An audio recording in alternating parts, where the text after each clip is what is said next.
Ladies and gentlemen, Javier Rivera is joining me today, who I greatly appreciate and respect and always enjoy when he comes to the net and everything he shares or his writings, his Substack are all very, very, very, very quality work in a world where quality can be hard to find.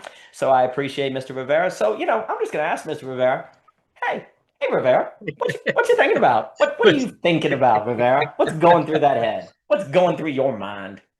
Well, thank you, Daniel. Um, yeah, it's a pleasure talking to you too. So, what I've been thinking about, obviously, it's hard not to think about the Kirk stuff, right? And then it's also hard not to think about when people say, well, why not the other stuff that's not related to Kirk? Because that seems to be always included in the conversation, Hmm. right? Yeah. That I think is it's always an interesting discourse that happens when something is gathering a lot of attention. Um, I've thought about how do we explain this kind of you know uh it's almost like a kind of like resentment that kind of gets thrown into the discourse of like, oh, now you guys care, or where were you guys when stuff was happening over here in Pakistan, or Israel and Gaza and all this other stuff, right? Like, how come you guys are not having these moral qualms back then but now having it now, right? Um, and kind of my idea was, well, Kirk is that signifier, that word, that sound now, that it just means a lot of things. It just travels to a bunch of different words. And the way people use Kirk is very telling. Some people say, well, he deserved it because he was evil. That's another signifier, right? Evil. Um, Now signifiers don't have to be just word to word, but generally, seems like in our daily discourse, that's kind of what we're going from concept to concept to concept to concept. Um, so yeah, Kirk as evil, Kirk as husband, Kirk as, and it's very interesting how these specific signifiers kind of control the direction of our pathos, the direction of our how we feel and how we direct ourselves, and our behavior. Because I've noticed that in the discourse, right? Evil, a bully, a hater, racist, all of these words generally generate a kind of, you know, hatred, or that's what he gets. Uh, but if you say husband, family man, Christian, it's sympathies, it's thoughts and prayers, it's, he's an icon now, he's a martyr. So yeah, it's very interesting that these kind of fluctuations happen in the discourse of Kirk, um, and how when it's everything Kirk, there's also everything else that's not Kirk that also is coming to the fore, right? So that's what I think is interesting about this discourse. But yeah, let me know what you I, think. I think that's an outstanding topic. Well, first off, Derrida is famous for that idea of difference, where if you try to define a word, you have to use words that entail definitions, and then those definitions entail words, so you get this ever deferral, right? I think that actually applies to topics in general. We're always passing over, we're moving along, we don't stay on, which of course brings to mind Hegel's passing into otherness. I think it is all actually evidence that Korobowski, all these people where there is no pure identification, A is A, is at play.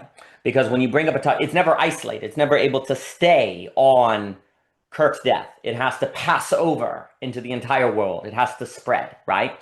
What's very, very interesting is this deferral, this difference, this moving is activated when when Kirk becomes a signifier because he's dead. Once it becomes a kind of girdle point, then the map unveiled. Then the internally consistent system cannot be denied. Because for most people, we're all always already in an internally consistent system or in the work of making one, right? But most of the time, we're doing it unconsciously or not aware. We're just kind of connecting the dots, making connections of our thinking, following the map, not really even thinking about the fact that we're following a map. But when you encounter a void or encounter an empty signifier, something that doesn't allow you to just move along, you have to look at. Like that's the difference. When Kirk is alive, you can just move along Kirk, right? But when he dies, it's almost like it's a wall because it no longer can be fit into your consistency because it's over. It's done. It's like Heidegger describing death as the mountain range of being, as kind of Niebuhr puts it, this kind of outline. So now what you have to do, and instead of going with Kirk, now you're having to go back on the map you already made. It reverses you into all of the connections and consistencies that you've created because you have to fill in around the girdle point, fill in around the lack. Because Kirk is now a lack. He's not nothing, he's a lack, right? He's a present absence. Lack activates the domino. It activates the passing over into otherness. It, in a manner, what's very interesting, because again, everything is always already passing into overness, but it's usually invisible. What ends up happening, and you can see it in the discourse, which is what you're pointing to, once a lack appears, then it becomes accelerated to the point where it's visible, or it becomes pronounced to the point where you can see it, where suddenly you see that everyone is kind of tracing through lines of argument, tracing through a discourse, almost as if they're trapped. That's what's also very interesting. When you follow language, you see a kind of determinism. Like it's almost predictable where people are going to go in the conversation. It's the scripts, as Bernard and I would say. You know, Bernard was hilarious. He said if you pay attention to say like culture war argument like abortion, he says, you know, it's almost like a board game. You know, you flip up the boards like, okay, who's gonna take the incest rape argument, and I'll take the like racism argument. And it's like there's like cards. It's like really predictable. The entire structure of the discourse has a kind of game board to it, right? Well, similarly, what you see in something like this, there becomes almost a kind of game. There's moves you make that are, in a sense, predictable because it's predictable because it's what follows from the logical form of of the terms you use. Evil, family man. Those right there set a certain trajectory that you're going to go in that has a certain determinism to it. Freedom. So then it's very interesting because I think for me, I always like to think of the question of free will and agency in terms of language. And like what you see, because actually you see that we very rarely have agency because our words use us more than we use our words. Agency appears in language mostly in the moment of the encounter of the lack. You know, the example I always make is if you ask me, do I want to go to the movies and I don't want to go, I feel that I've had something taken from me. Because if I say no, you could be pissed off and I don't want to piss you off, but I also don't want to go. I feel kind of pinned down, right? In that moment where I feel like I'm not free, it actually shows that I had an agency I just lost. So in order to have that feeling, I must have had an agency that I didn't notice because I was kind of swimming through its waters until you asked me to do something I didn't want to do. Then I feel like I lost my agency. And that's actually the evidence that I have to reassert it, that I actually have to regain it somehow. But one of the ways I regain it will necessarily be in facing a negativity. Either I go to the movie and I don't want to go, that negativity, or the negativity of, are you going to be upset with me or not, right? Now, in this argument, in this situation, this is where you have to ask the question of what is the prime value, because this could be an opportunity for me to earn trust, to see I can trust you, where I can say no, and you go, great, cool. And I could go home and say, oh my gosh, Javier's really mad at me, and I could have the voice playing in my head. It actually puts me through a kind of spiritual practice, if you will, where I actually have to believe that you actually are not upset. So actually that would be the correct way to go because it puts a demand on me to control my nervous system, to actually be willing to possibly upset you. Because if I'm not willing to ever possibly upset you, there actually is no relationship. It's actually just kind of it's a kind of Stockholm syndrome, actually. Like, it's hard to say there's a relationship where there is never a confronting of the fear to upset the other, because that just seems like a power dynamic, right? Not really a relationship. But you go in the direction of the trust. So what I mean when I'm saying with Kirk, so for example, Kirk, when you encounter the lack, that's an opportunity. You feel an agency is taken because now you have to say something. You have to reply. And if you go down this direction of the discourse, it's determinism. He's evil. Well, now we're talking about Israel and Gaza. You're going that way. But if you say he's a family man, well, now you're definitely going that way because you're going to end up in the conservative. So the question is the following. Which possible direction of the discourse actually has the possibility of creating relationality? And that's going to be the direction of facing fear, the direction of creating trust, the direction of, well, here's the funny thing. I'd be curious how you respond, just to open some thoughts. The correct direction in a discourse is the one that if you take, you'll be at home at night feeling that negativity all alone, having to work through it, actually. Kind of having a voice in your head that you have to work through, right? Because if you go home and the discourse, the test is the test is the dialogue that's going on in your head when you're alone. What dialogue is going on in your head when you're alone? That tends to show if you chose a deterministic route or if you chose an agency route. If you go home and the voice in your head is, we got to stop all these liberals, they're monsters, I can't believe they would do this. That's the angry voice. That's the angry voice. That's not the right voice. If you go home and say, I can't believe everyone's upset of Charlie Kirk, no one ever cares about Israel, no one cares about Israel, the school, so that's the angry voice. That's the angry voice. What would be the direction where you go home and you say, okay, what if everyone's upset with me? No, I don't know that. I need to work. I can't let that voice get control of myself. And you have to work on something inside of yourself. That tends to be the direction that creates agency, because it almost by definition has to create agency because it's you faced with a feeling inside. So you're a self-contained system. It's not you responding to like a rock flying at you or something from the external world. It's you as a contained system coming to terms with something inside of you as a contained system. Well, that's agency by definition. Self-determination is agency. And sometimes I think the word self-determination might be better than freedom because freedom entails determinism. It's the directionality of the determinism. So if you go home and you're working on a voice inside of yourself, you're trying to be self-determining versus determined by the external. And I think an opportunity like this, what you see is how powerful the forces of determination are that are external from you, given by the discourse, given by the language.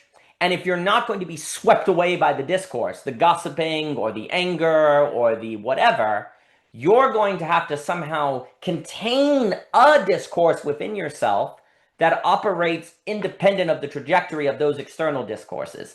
And that's going to probably be the voice inside of you that's talking to yourself.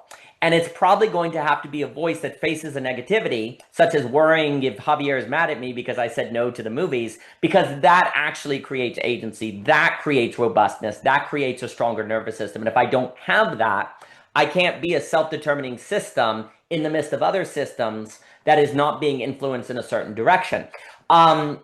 And it is only if I have so worked on my nervous system, and then I'll give it back to you, so worked on my self-determination that when I encounter a girdle point, where I encounter a lack, that I'm not going to be destroyed by it, and in fact can start developing character, I can start developing an entire worldview and a way of life actually in the dwelling of the girdle point. But there's a lot of pretending the ground, as Michelle would say, to be able to do that. And I think in moments like this with Kirk, we see, unfortunately, how lacking that is and how powerful discourses are that is embedded in the words themselves.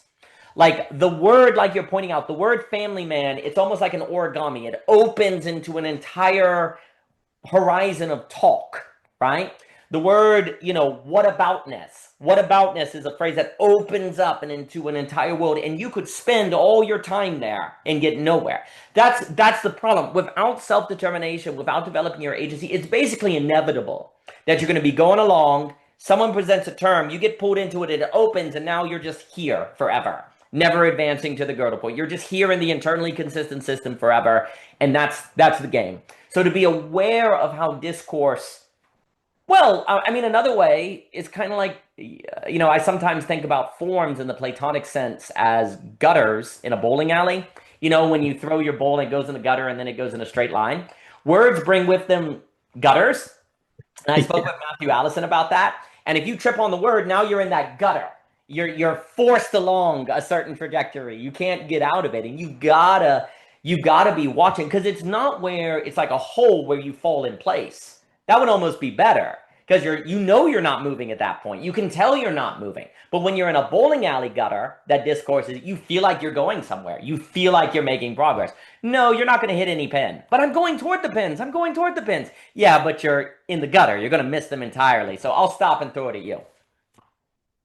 Yeah, that's interesting that like how close agency or self-determination, determination are so close together in the bowling analogy, Yes. right? It's like you're just like a step or a roll Yes. away from going into the gutter, right?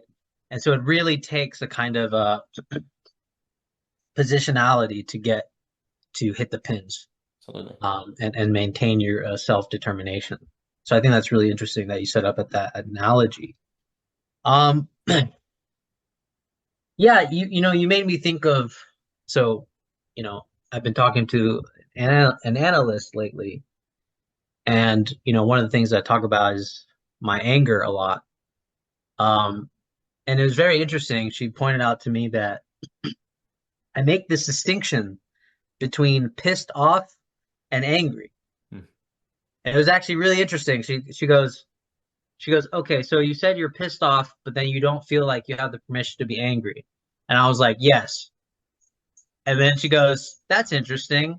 And it like made me pause. And then she's like, but you're pissed off, but you need a permission to be angry. And I was like, yeah. Like so anyways, I just thought, because I guess anger is like, for me, it was like this permission to act out, not the anger as the feeling of like, you're upset or whatever. Um, anyway, so I thought that's what it made me think of I wonder what people are making with their distinctions. Hmm. Um, because it pops out to me in the way people use words. Like Luber gave me an example of someone saying Kirk deserved it because he was a bully. Bully is a word that I would focus on because I'd be like, why? What's their connection to that word that is so significant to them, and why does it mean what it means? Um, and I think it's hard not to think about the position of the analyst in listening. And I feel like that's what's, I mean, it's hard to say like this is what everybody should do, but I feel like it helps. I feel like it helps when you can, because I feel like it's the one moment that you can be not in your map and just listen to the words, not listen to the meaning of what they're saying, because that's the trap, right? You say he's a bully, boom, you're already determined, right? You're going in a direction. That's the problem, right? But just listen to the words, right? The words are very telling, because what's telling about this, if we substitute Hitler for Kirk, if someone says, "Well, I'm happy he's dead." Well, you see, if we say that about Hitler, most people will be like, "Yeah, that's understandable." But that's the problem, right? When people look at Kirk as if he's Hitler, then it's actually understandable. And that's the part that most people don't want to actually see, right? There's actually a sense in which it's not that it's horrible, like it is horrible that people are celebrating. But what's more horrible about it is that it's actually justified from their point of view, from the way they think about it, it's justified. Um, so I feel like that's what's really missing in that discourse is that we have an impasse of justifiability. There's no end to justification. Um, there's no end to it. And I think that's probably the most important part to just see, and I do like what you're saying, like it's the lack that comes visible, and then it just all of a sudden it just automatically reveals our maps. Um, and I was talking to Jockin about difference and how difference is not, we've dealt with diversity, but we haven't dealt with difference. No. That's the that's like the funny move. And I feel like you actually see that in the discourse of Kirk, right? To tell me that difference is saying we have so many women in the workplace, we have so many black people in the workplace, we have so many indigenous people in the workplace, to say that that's dealing with difference is kind of a little bit ridiculous. But at the same time, what's interesting about dealing with difference is that it's almost invisible in a way. There is no objective measure that I can take in terms of like the workplace or whatever and be like, hey, look at the numbers. We're dealing with difference. Like, you can't look at the numbers to say that you're dealing with difference. There is nothing that you can substantially ground to prove to somebody other than maybe the individuals that are relating to each other through trust, that difference is being handled. But there is no substantial, and I think this is probably the biggest issue, is how difference as a standard and how we relate to it, how we deal with it, is so invisible. And yet it becomes visible because it shows that we haven't been dealing with difference. Um, and, I was also telling Jocelyn about how difference is, everyone everyone kind of approaches it from this mindset of they get stuck on the content of difference, right? It's difference between women and men, difference between races, difference between classes, difference between sexes, difference between religious orientations. It's like, yes, but at the same time, those are kind of traps in a way. Why are they traps? Well, if anybody's seen the Barbie movie, they'd understand that if you just want to replace the other, it's like the master slave dialectic in Hegel. It's just like it's too easy to fall into, basically, right? You want to be, we think equality, like we want equality, but actually what we want is the position of the master. But then when we realize that the position of the master is dependent on the slave, you know, and that's where we've been captured. Um, so yeah, so this idea that the discourse needs to be about the content of the difference, for me, it's more or less, it's always been about just difference itself, but it manifests as, the difference between sexes, classes, races, sexuality, and so on. But no one's had the answer to really how to deal with this in a kind of, like, we just don't know the answer. We don't have the answer for it. I mean, I know we have talked about the possible answers for it. Trust goes a big way. And I think trust is definitely the leap that one should take.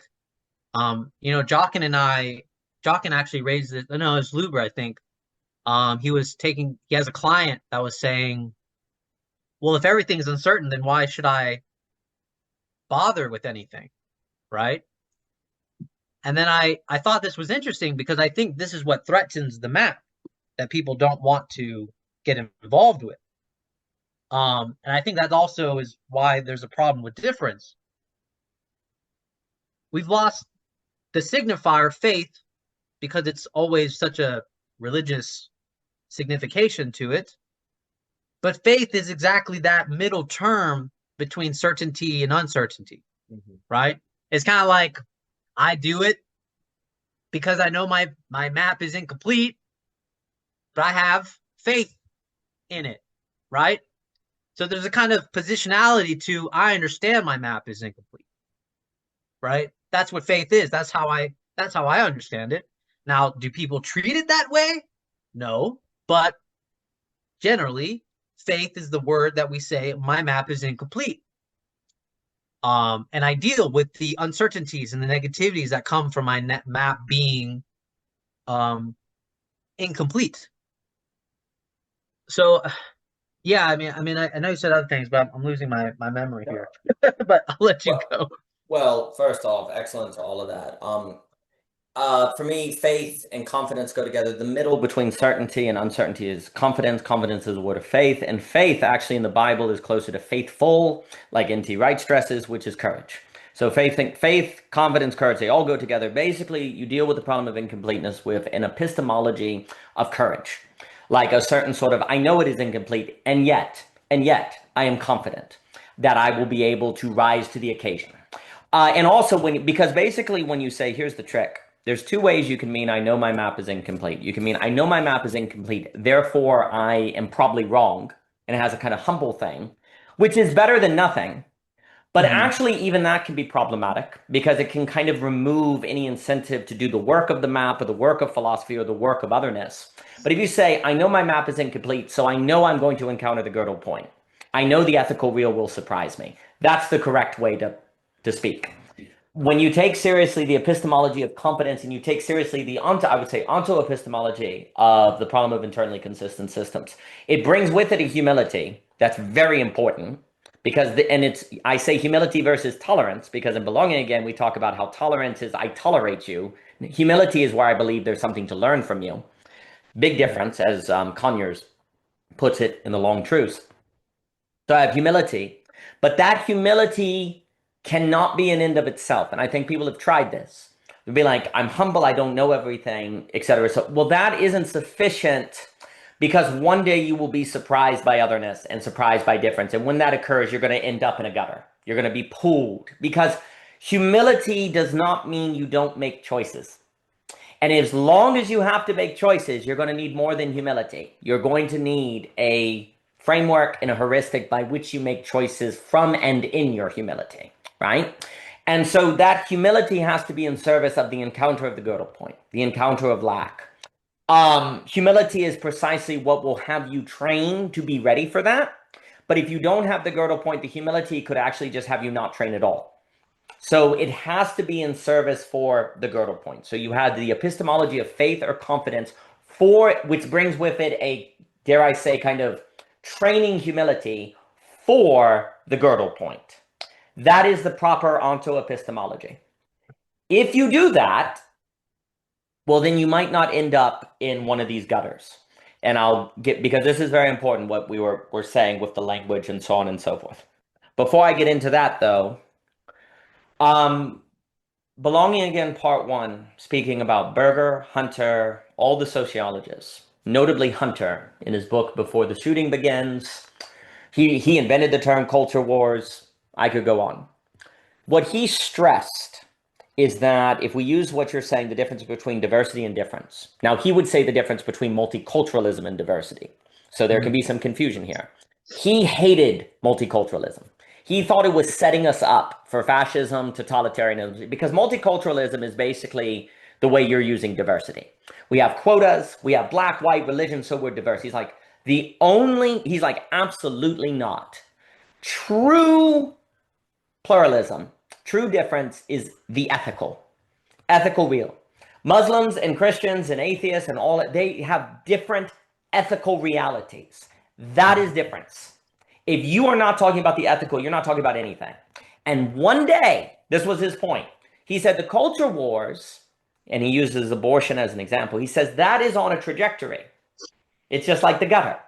That is one issue that shows that true difference is in the ethical realm, which of course is the philosophical. If you don't figure out how to deal with abortion, that's just going to grow and grow and grow and intensify, and look where we are. And he's writing this book in the early 90s. He's warning because he's like, and Berger's the same way. The sociologists, the good sociologists, are concerned about the problem of the ethical real. And by that, that phrase, I'm thinking Lacan, the ethical, the real in Lacan in the social is the ethical. The real is not mere, like for the individual, the real could be missing a flight or not paying a bill. But the social, the real of the social and the sociological and the order, the one that truly is the surprise that screws it is the ethical. The social is not bothered by you missing your flight. The plane went just fine. The social, that's not the real of the social. The planes are still on time. It's just you're not on time. The social is not bothered by the fact you can't pay your healthcare bills because there's still hospitals. What bothered the real for the social, if I'm making sense, is the ethical, because that is what the social can't. We've not figured out how to do this. That is what destroys the social order. You as an individual missing your flight, or you as an individual having something go wrong, that's not the real of the social.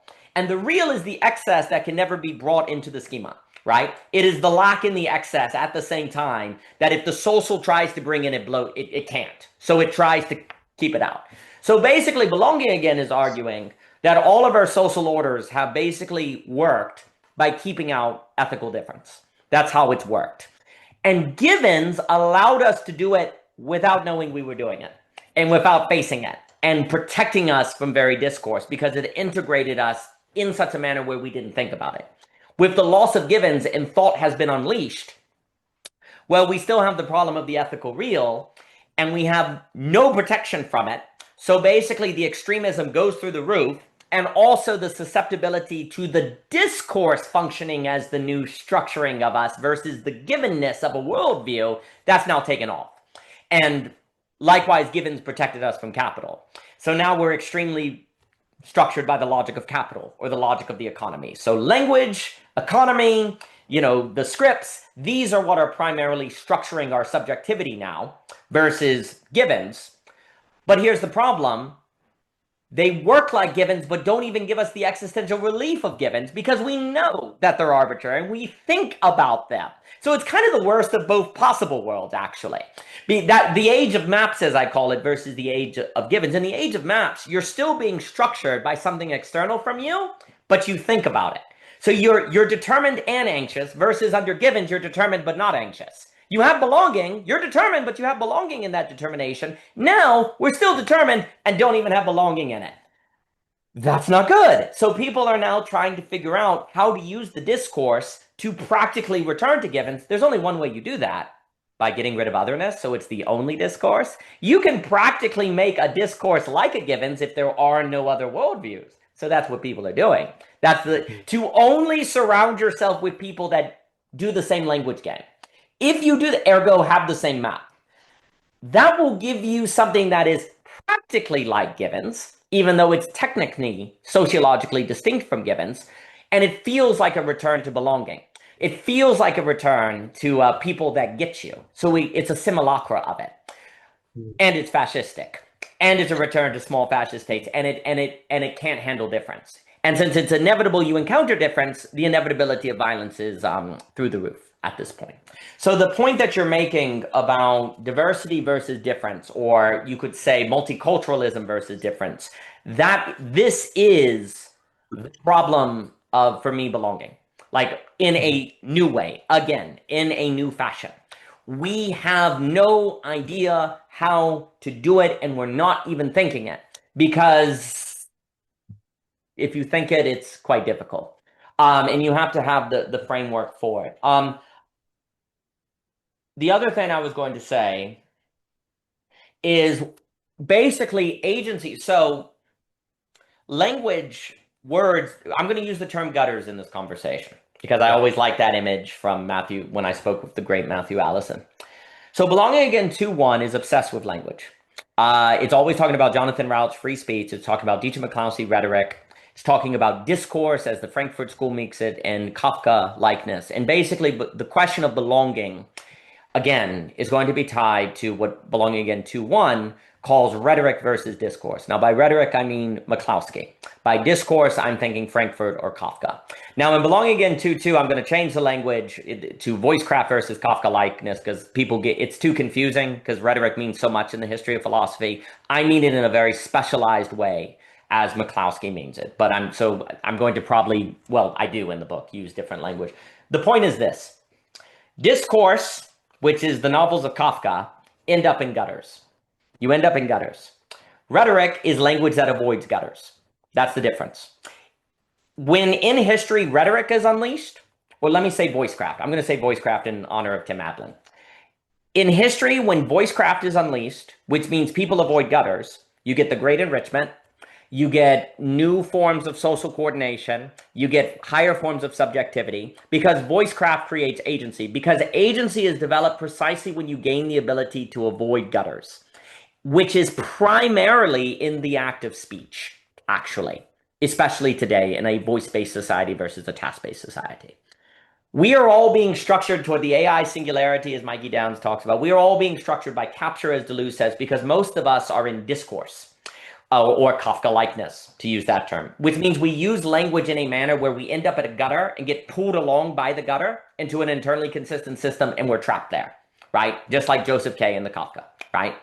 So agency is primarily developed in the ability to avoid gutters. And by gutters, I have in mind a kind of speech that gets you in a certain trajectory. You're now in a certain gutter that is heading toward the pens, heading toward agency, but doesn't. And I really think it's very important to see the difference between agency and determination being very heading toward the same thing, but not hitting it.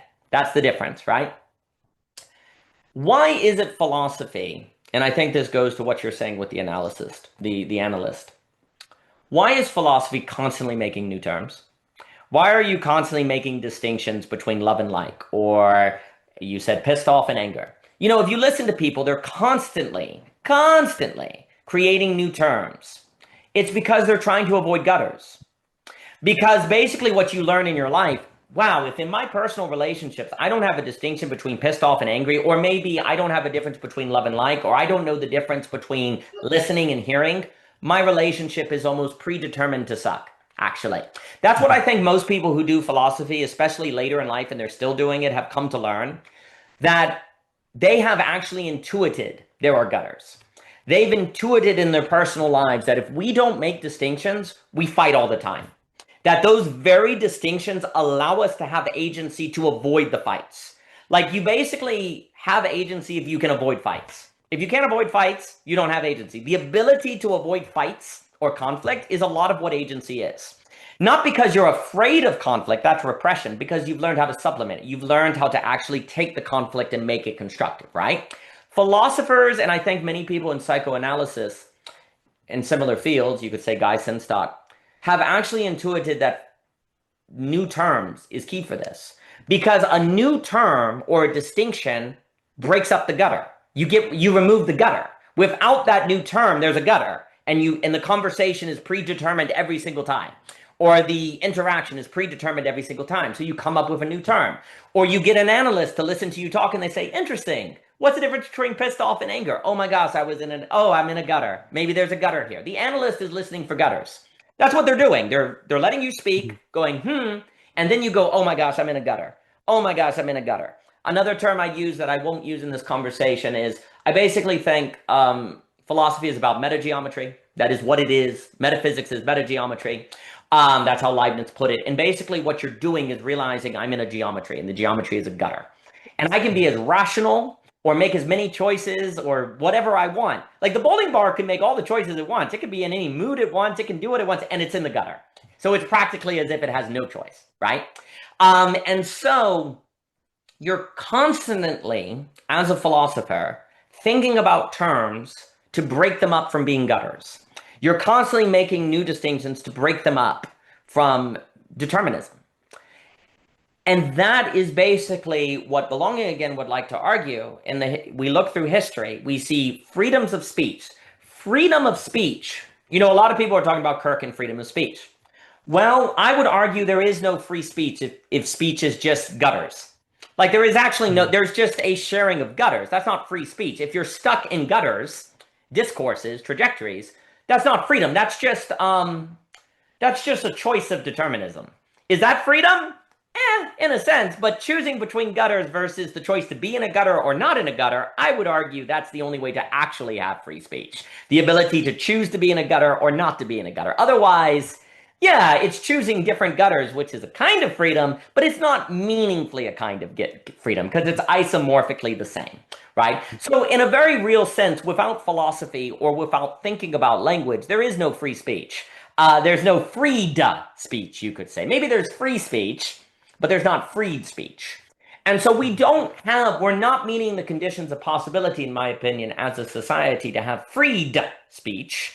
We're just speaking differently from different gutters, which actually gets into the next conversation, maybe 93, where we talked about the importance of annihilation, as the great Thomas Wynne will talk about. We have to annihilate, like when you're annihilating your preconceptions or your axioms, What you're doing is actually working. Skepticism is about getting out of gutters. Skepticism, doubt is supposed to get you out of gutters, not lead to nihilism. Like, that's another issue. Like, all of the kind of tools of philosophy are to be in service of not being in a gutter, to get out of Kafka likeness into Voicecraft, right? But actually, a lot of philosophy has been in service of just being in gutters or ending up in gutters or trying to be above everyone else in their gutters as you yourself are actually in a gutter, right? So, and I'll give it back to you. So the skill of avoiding gutters is agency, in my opinion.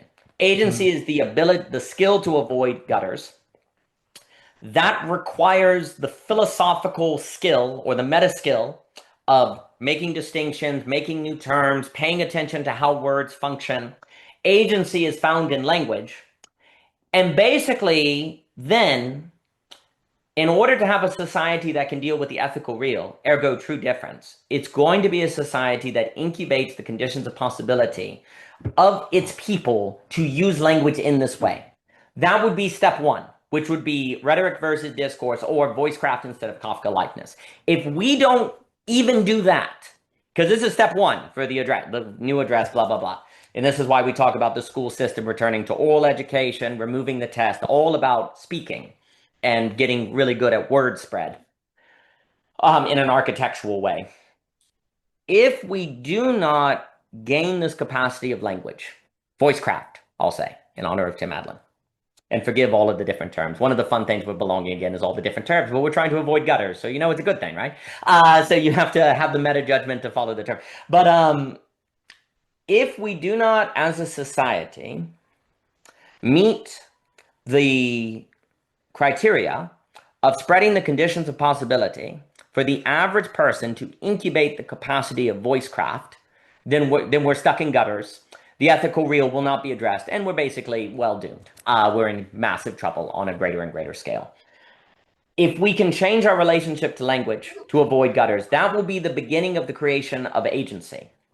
And I would argue then, to bring up, and then I'll give it back to you, I would argue the development of agency is also the only chance you've got to deal with the problem of forgiveness, which is actually ultimately going to be the final challenge.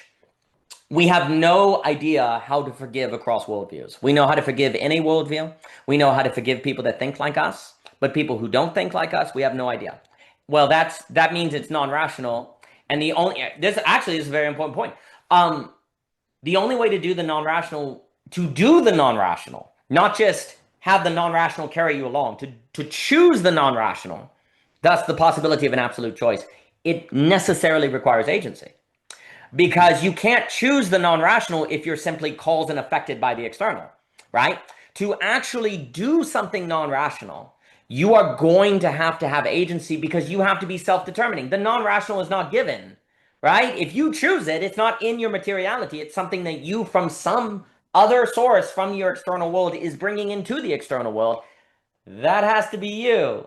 That has to be you. Now, this doesn't mean there isn't non-rational things in the world. But the non-rational then is just carrying you along. That's not the address. It is not the case that non-rational is good, rational is bad. Because we did, before the Enlightenment, have ages of autonomous non-rationality that carry you along and, magical thinking and all the problem that comes with that.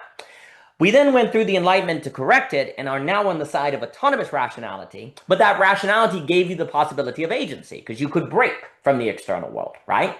Well, now we have to have what you have to have is a agency non-rationality, like a non-rationality that you choose. Well, that was only possible on the other side of the Enlightenment, actually. On the other side where you develop it, but you have to, where you can then choose the non-rational to bring into your rational to make a dialectic between them, right? But that is only doable in the girdle point, which then forces you to have the agency to handle the girdle point and to choose to believe the girdle point matters. Well, that all requires agency. Otherwise, you're going to respond to the negativity of the girdle point by leaving. That's just basic cause and effect. If you don't have agency, you just follow cause and effect. Girdle point negativity, leave. Girdle point negativity, leave, right? If you want to dwell in the girdle point, and especially dwell in the negativity, forgive, you must have agency. And the only way to develop agency is to not end up in gutters. And the only way to do that is to incubate the skills of language, where you're in Voicecraft versus Kafka-likeness. And you're only going to do that with the meta skills of philosophy that actually give you the ability to make distinctions, or the psychoanalysis that are making you hear terms. If you do not do that, then you're going to end up internally consistent systems, because all gutters lead to an internally consistent system. That's what gutters do. They lead to internally consistent systems, and then you're stuck in the whirlpool. You can't get out, right?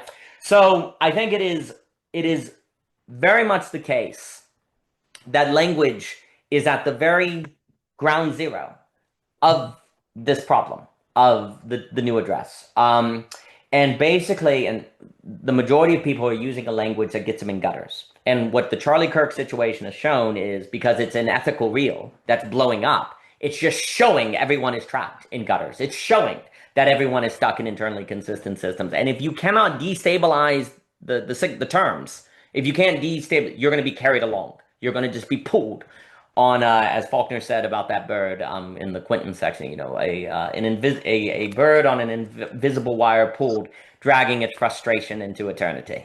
That is indeed what we see. But let me give it to you, Mr. Javier Rivera. So yeah, your distinction between Voicecraft and Discourse. But no, Fred, you said Kafka-like. I'm using Kafka. Kafka-likeness and discourse are interchangeable. Voicecraft and rhetoric are interchangeable. Right. Yeah, you're making me think of Lacan's distinction between empty and full speech. Yeah, absolutely. Yeah. Mm-hmm. It's well, I was reading the paradox that Lorenzo Chiesa was pointing out with empty and full speech, which was like, if we advocate for full speech, it becomes a paradox, because that means that the unconscious can be fully emptied, like emptied out, so we can have full speech, and then we would have no unconscious, and then that doesn't make any sense. And then so he's like, well, I think it makes more sense to say it's more like partial speech, or as full as we can in the moment, right? Right, because really we can't get rid of the unconscious at this point. So I always thought that was interesting, but I'm not saying that's what you're saying. But well, let me jump in. That is absolutely true. That's why I talk about Beatrice with the unveiling, the UN in parentheses, and it has to be the hiddenness of God. It has to be this gradual unveiling that pulls you along. Voicecraft is never an all at once. It is an ever unveiling, but because it is an ever unveiling, it can actually be infinite in the true infinity sense. Therefore, it could infinitely create demand in the economy, actually create intrinsic motivation and drive.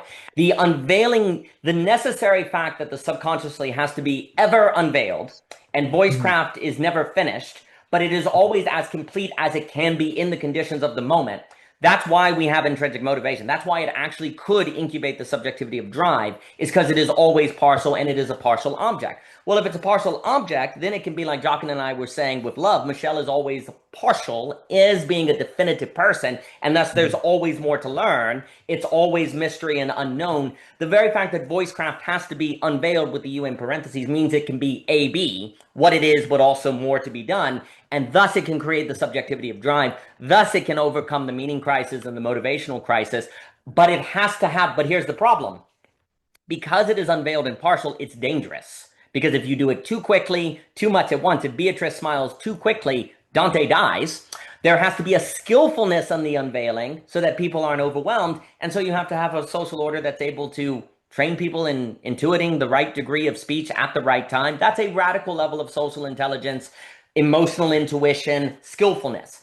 Yeah, that's the new intelligence. Like hey, if it seems impossible, we send kids to school for 20 years to gain technical knowledge. Basically, what you're seeing now is an intelligence of this level of social, emotional intuition that is for the sake of agency and a philosophical unveiling and a seeking of the absolute and the beautiful, et cetera, et cetera. But absolutely on what you're saying, full speech is more like partial speech. It is why God is hidden, so he doesn't destroy us. It's Pascal. If God's too hidden, he doesn't exist. But if he's overwhelmed, we're destroyed. The speech act is theology.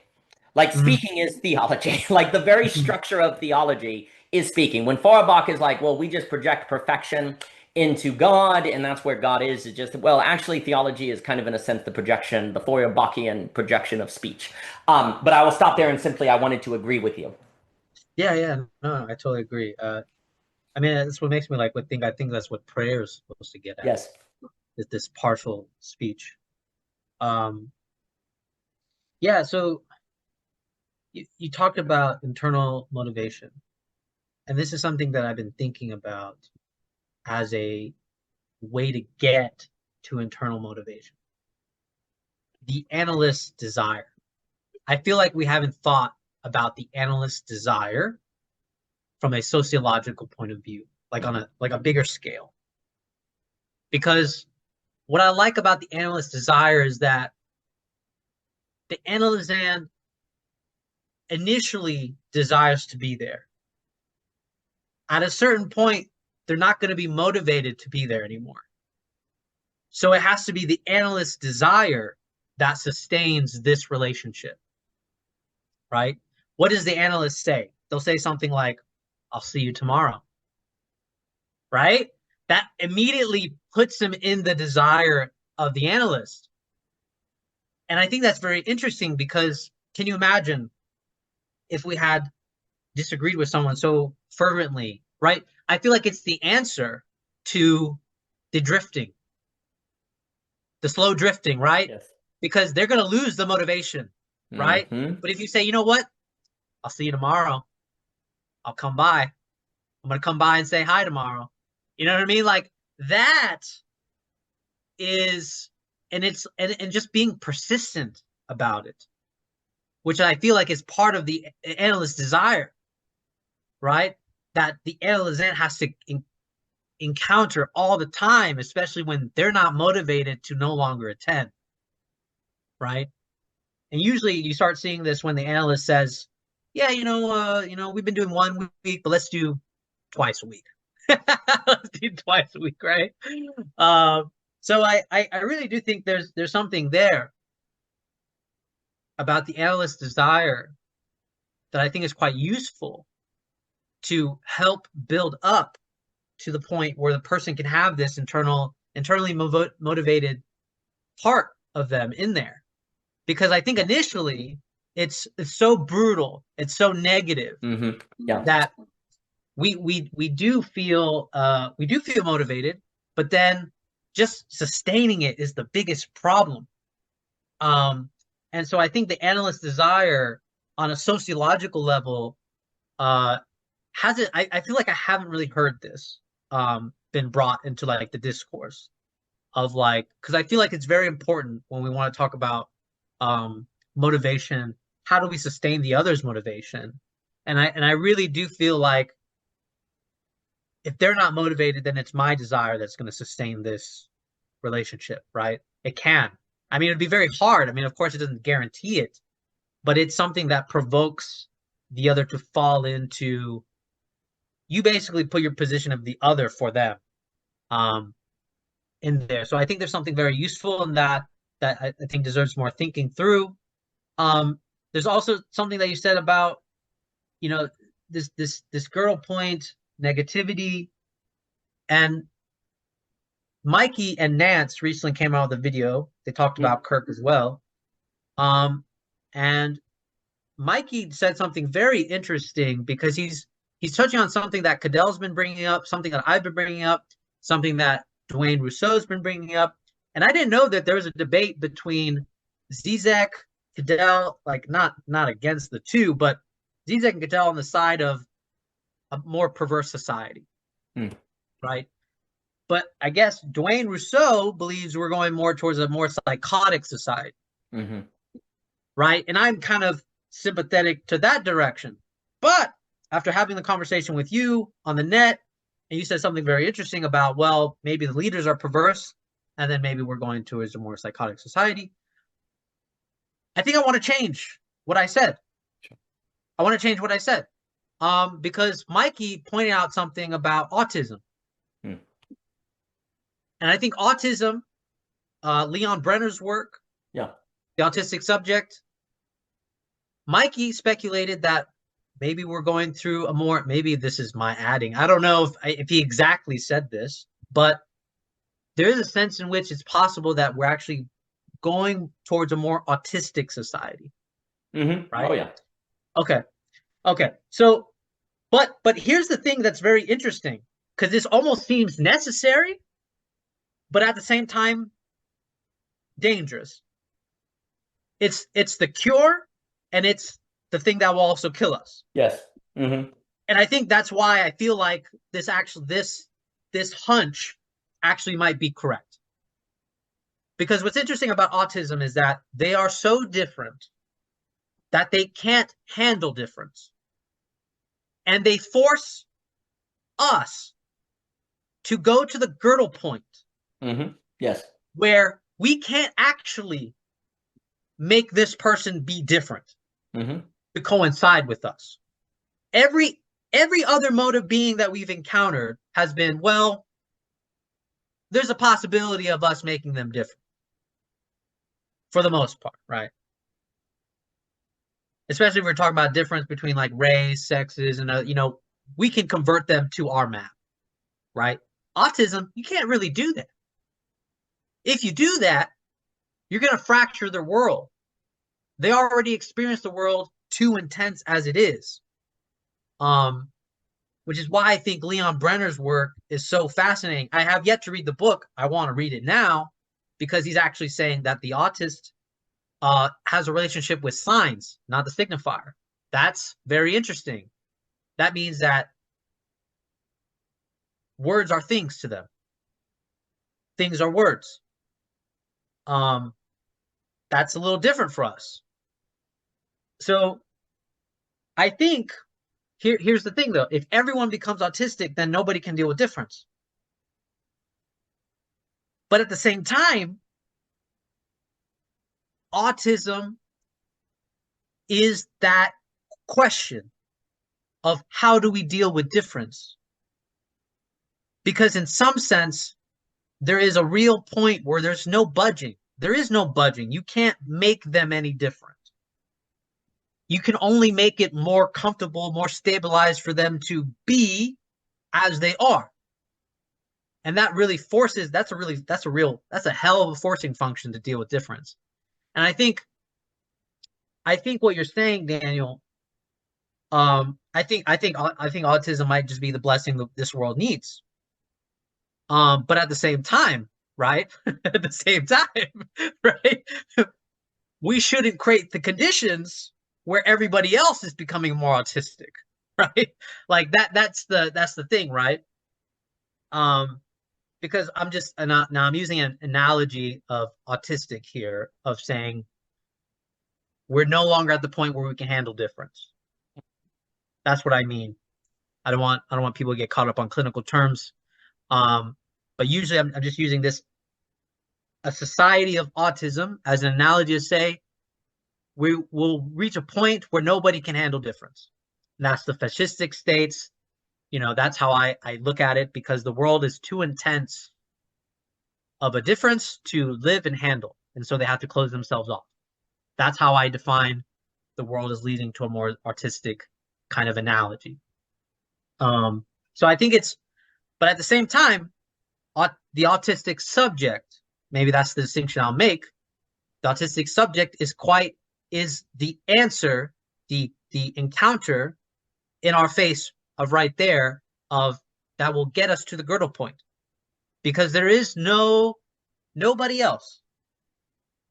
And like, you hear parents talk about autistic children and stuff like that. It's like they understand that this is just how they are. You cannot do almost anything different about it.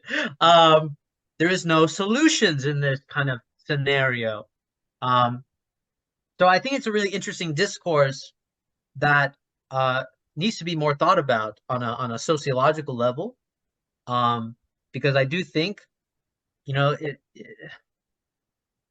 mean, I don't know how I feel about this, because I'm thinking through this in real time right now. But if we approach difference like an analogy of autism, right? How would we approach a difference? That changes everything, right? That changes everything. If we say difference is the analogy of autism, well, now I have no hope of changing the other person's position, but I have to now deal with this difference, because I think it's the hope that they will change that prevents us with dealing with difference. Um, my more, I guess, my more tamer take, because I feel like that might be very spicy for a lot of people, uh, is at the very least, if we just looked at our positions like everything had consequences. It's very shocking to me that Catholics will say, if you're not pro-life, you're not Catholic. That's very interesting to me because you can see the collapse of signifiers, right? Not pro-life, not Catholic. That's a mapping discourse. That's a gutter. If you're not this, then you're not us. I also hear it when we talk about African Americans, right? They'll be like, you voted for a Republican, you're not really black. You know? That's really interesting, right? That the political spectrum has to line with the color spectrum. And that's a map. So yeah, but I really like what you're saying about givens, and then we've gone into the age of maps. I think I think this also maps onto maps. I think this maps onto the idea that givens was the world of the imaginary. It had the symbolic, but the symbolic was invisible. Yep. Yep. It was they were deeply immersed in the world of the imaginary. Now when we talk about we're in the age of the maps, I truly believe now we're on the age of the symbolic. Yes. Yes. Everybody understands what this symbolic is. And what's interesting about the symbolic is that the identifier with the symbolic is that it deals with difference. The problem is it doesn't say that it necessarily deals with difference in the best way. It just says it deals with difference. But what's interesting about the imaginary is that the imaginary is a dyad. It's a two, right? There is no space for difference. So what's interesting about going into this age of the maps, the symbolic, is that immediately we want to either go back to the way maps used to deal with difference, or we just want to eradicate difference. So we want to go back to the imaginary in some way. Want to go back. Yeah, I think, yeah. No, absolutely outstanding. I very much agree. Given's imaginary, map symbolic. In Given's imagination, if the Christian encounters the Hindu is fitting in the Christian worldview as a non-believer. So they're not really different because you understand difference through the imaginary, right? Where the difference is accidental but not essential. They are actually still, you understand the Hindu situated in the Christian worldview. As Givens fall apart, you have to see the Hindu as actually in their own world. And if you try to see them through the Christian lens, that is seen as anti-pluralism, and that's very problematic. That's imperialism. That's violence, right? So the idea is, no, we're going to treat people as different in their difference, which of course is very difficult for a true believer of a religion to handle, right? Because they know socially they're supposed to be secular, because secular is basically the idea of secularism, in my opinion, is the attempt to try to treat the other in their worldview, not through your worldview, right? Well, that right there is a kind of contradiction that's really hard to manage, right? Like if you are a true believer of your religion. So typically what you do is avoid them. You don't travel, you see them a little bit and just kind of, you try to stay away from them as much as possible as you have because you could say globally, the age of Givens was imaginary. Today, globally, it's symbolic, but there are still individuals in the imaginary that have dealt with the global symbolic by basically avoiding the other. But the more you get global capitalism, the more you get the internet, and the more you get interconnectivity, you can't do that anymore. So the break between the imaginary and the symbolic are fighting, and people can't handle it, right? And so the return to Givens can be isolationism, and there are many more people doing it. So you could say, if you want to return to the imaginary, let me put it that way, okay? If you want to return to the imaginary, the way you're going to have to do it is something more Amish, literally cutting off from the outside in a very extreme way. Most people, in my opinion, are thinking they're returning to the imaginary when actually they're simply returning to a symbolic like the imaginary. Because they're still using Mm, the internet. They're still voting. They're still right. informed. And that's why they're in my opinion, actually in big trouble. Because you have to go all the way. If you're Mhm. going to try to return to the imaginary, but actually you're not going to do it like the Amish, and in my opinion, many of the alternative community models that are arising are far more Amish in their logic than they realize. Once you learn what the Amish are, like you have to read about the riddle, the paradox of the Amish. The Amish are not anti-technology; they are anti-interconnectivity. Like they're very concerned about being connected. They'll use electric engines. They just won't use the internet because the internet threatens the cohesion of the group. This is what, and it's not by chance that more and more people are becoming kind of fetishizing the Amish or interested in the Amish because that is where their gutter per se is going. And that's not to throw shade on the Amish. It's a very respectable life choice. But what a lot of people also don't realize is that in order to truly be Amish, you have to be okay with dying in the next war because you can't have a standing army. Like this is the key to the Amish. You can only have the Amish structure work if you don't have centralized power. And if you don't have centralized power, you don't have an army, you don't have self-defense, and you must be pacifist. And people may say they're okay with that until the drone kills their kids. And then they're upset, Mm, right? So the ethical real strikes again. The symbolic strategy of returning to Givens is either going to be small fascist states, which don't work because you're still unconnected and you can't handle otherness, so when you encounter it blows up, or it has to be a global government, like, or an AI singularity, basically. A single centralized power that is going to basically, there will still be difference, but it's going to force it into its centralized logic. So the return, so let me put it this way. There are various efforts to regain belonging in the world today. Most of them are bad. That's why we have the mm, belonging again, because we're trying to chart a course. People who there is returning to the imaginary, returning to Givens, which you can basically only do if you're Amish. Then there are people who think they're returning to Givens, returning to the imaginary, that are actually trying to structure the symbolic in a manner that is practically like the return to Givens, but technically not, because they're still going to be using the internet, they're still going to be traveling, they're still going to be with the world. I think a lot of the game B is like that. I think a lot of perhaps some of these terms of new Christian communities, a lot of new religious communities are like that. And they have, they could work. They could absolutely make individuals, part of them, feel belonging.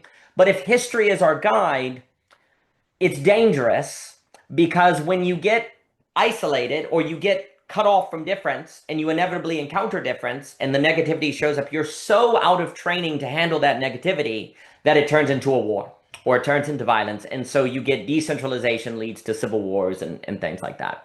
Because as we said at the net, the main thing that always blows up this strategy is natural resources because natural resources are not evenly distributed and you need what those people need. So you've got to figure out how to interact with oh them yeah. and you can't and you die and then war happens, right?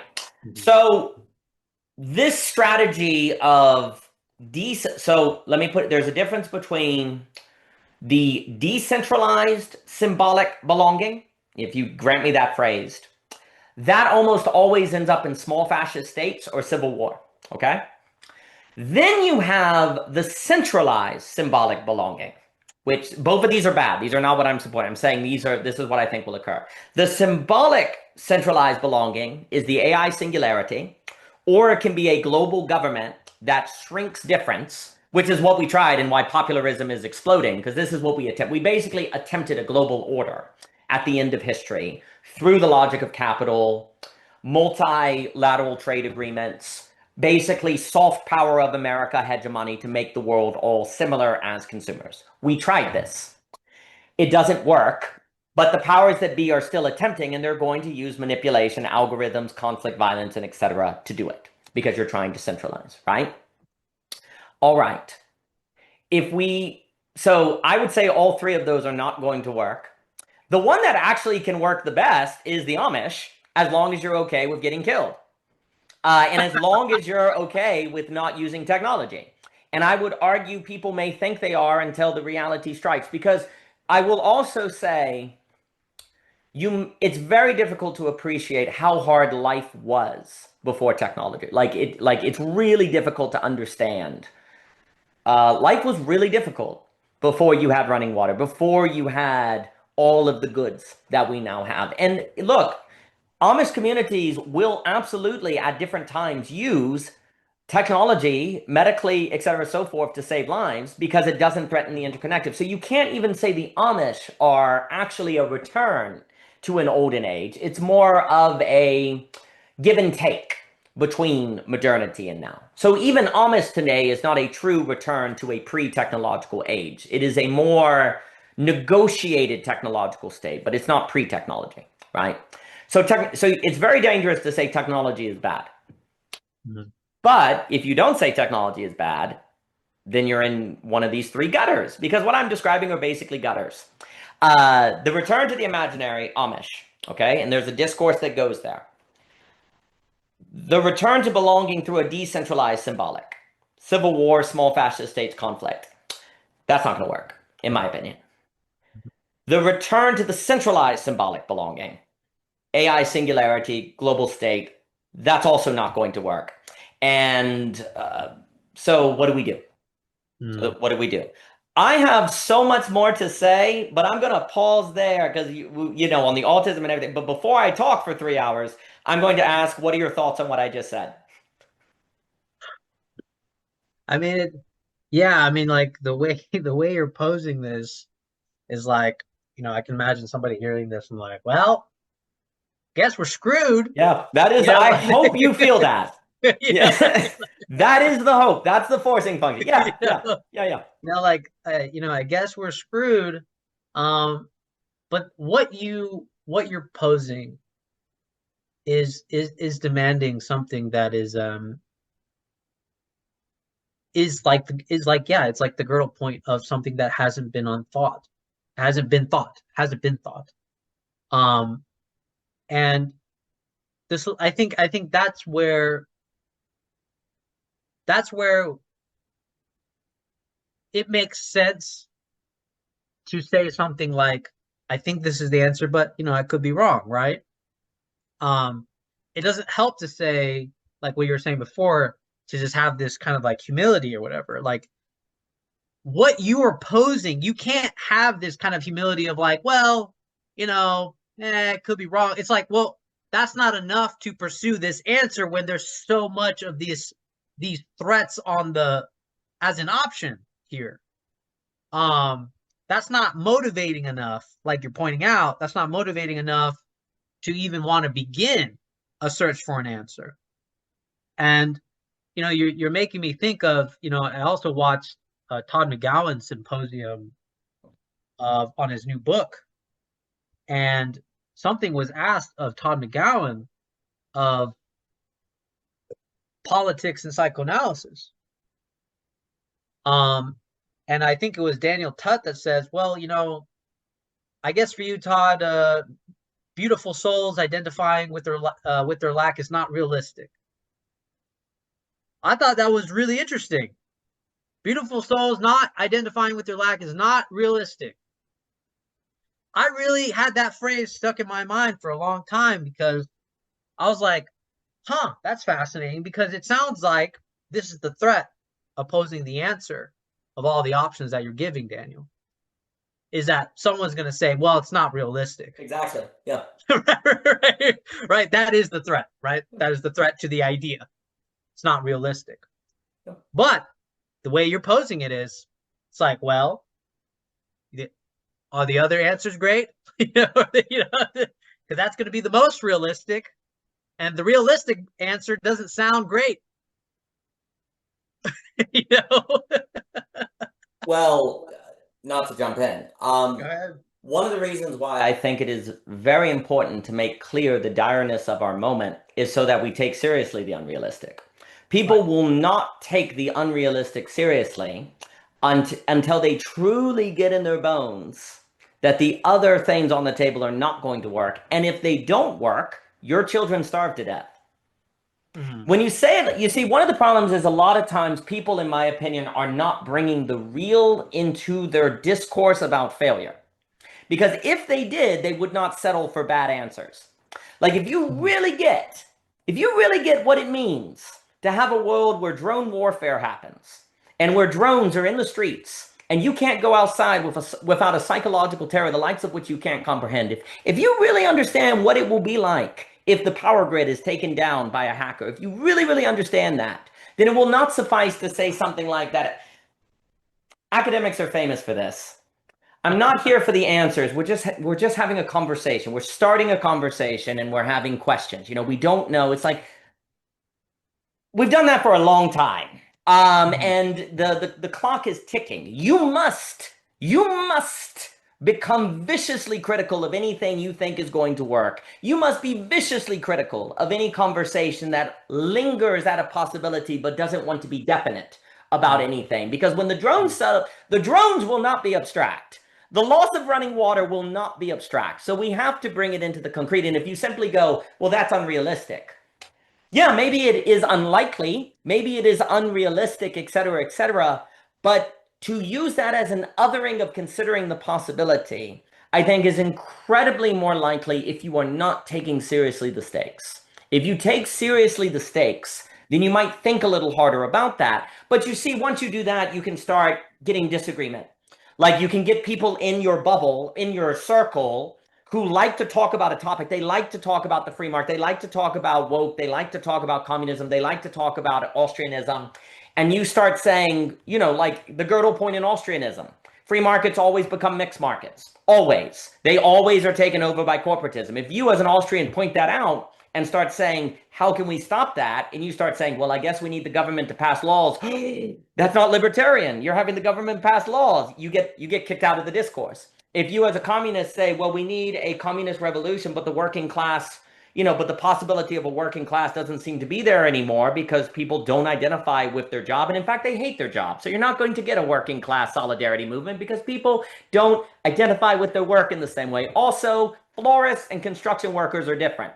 Florists feel nervous around construction workers. Construction workers sometimes don't have the same skills that the florist does, so they're not going to bind together. If you bring up the problem of forming a working class, you're kicked out because we want to keep believing in the possibility of a global working class. I'm just making examples. Likewise with Christians, when you say, well, there's going to be a revival that's going to change everyone to the Holy Spirit, and you start saying, well, what if like the Holy Spirit actually requires us as human beings to have more agency, as opposed to simply, oh my gosh, you're a heretic, you're trying to be Jesus versus the blood of Jesus, you get kicked out, right?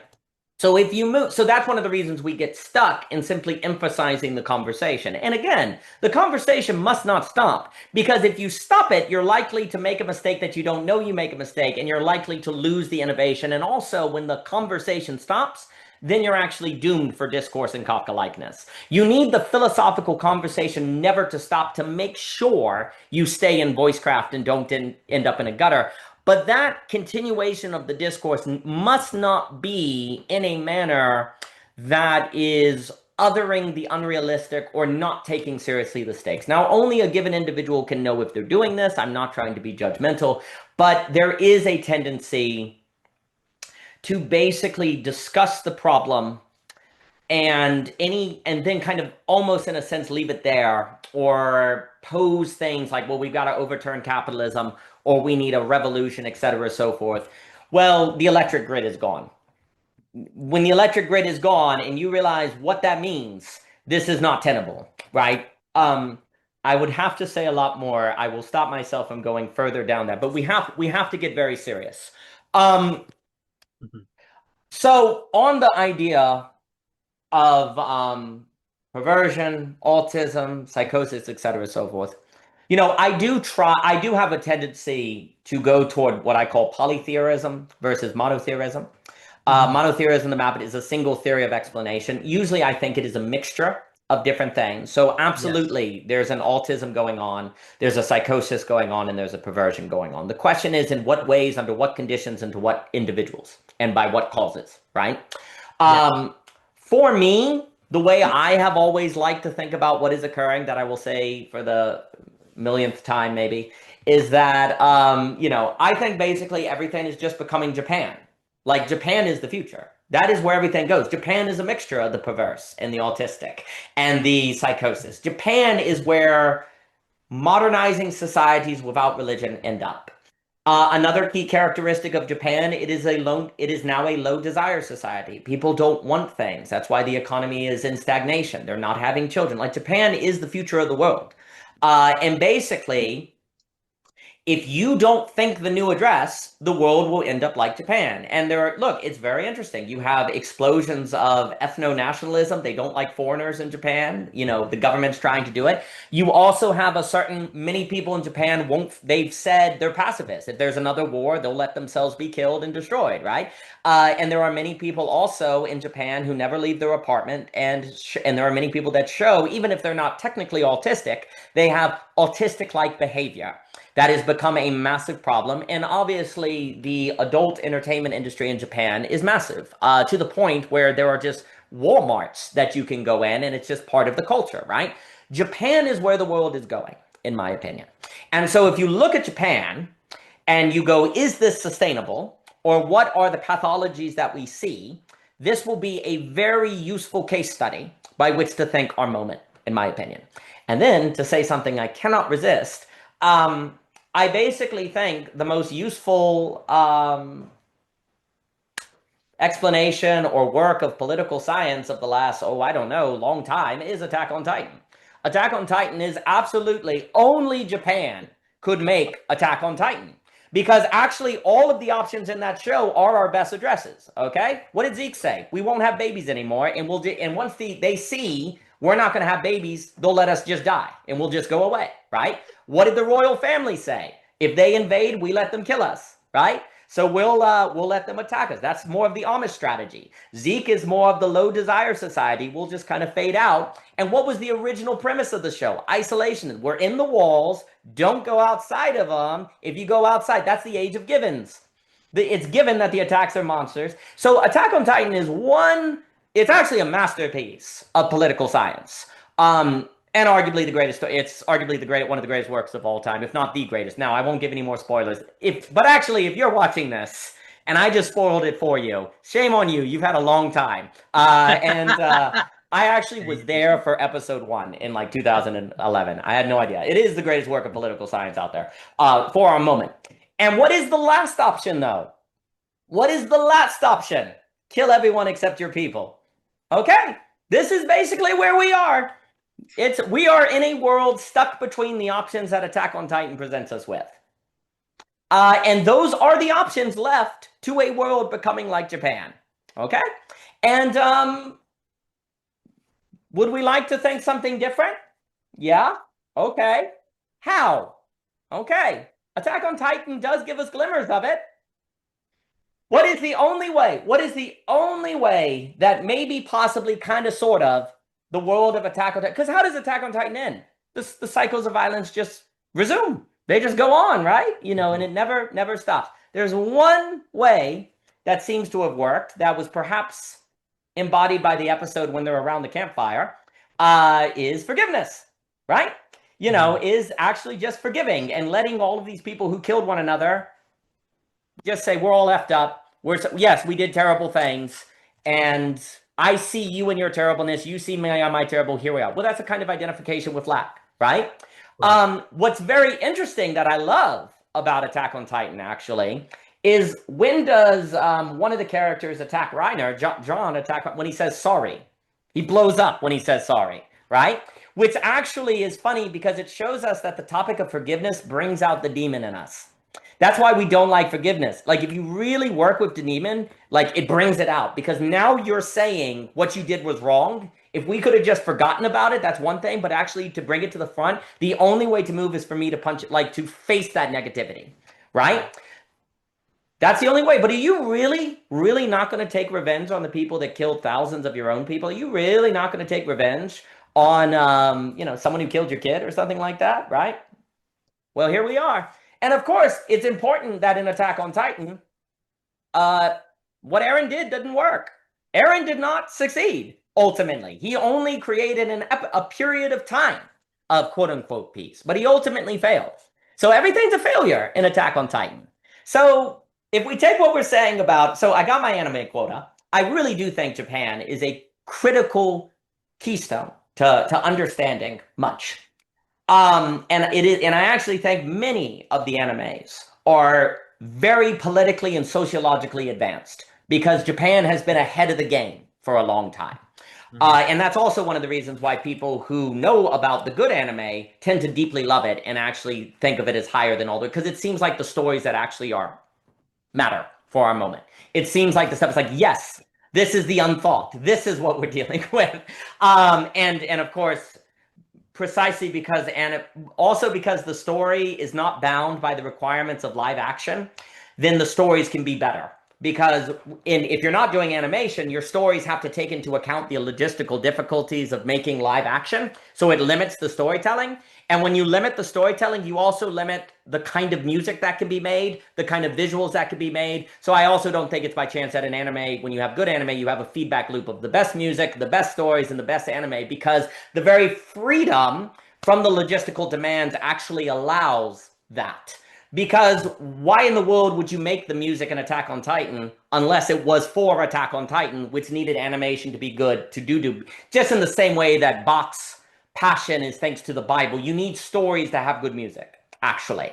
And so the medium determines the kinds of stories you can tell by the realism of those kind of stories. So it all creates a feedback loop. So the freedom of the constraint of the storytelling in Japan also increases the probability that the stories that are told are actually going to be the most relevant for our moment. Precisely because our moment is so hard to think that if you had to think it in a manner that also made it a good story while constrained by the requirements of live action, the likelihood of that happening is very, very low. But in the animation medium, it's a better chance that you're going to do that. So that was my anime supporting moment. I am approaching the topic of autism. That's very important. But before I do so, I will pause and throw it at you on anything. Well, I mean, I'm glad you brought up anime because I was telling Jocelyn because I recently watched the new Demon Slayer movie that came out. Woo. Fantastic. Um, and I was telling Jocelyn, and me and Jocelyn went on a big talk about anime and lack.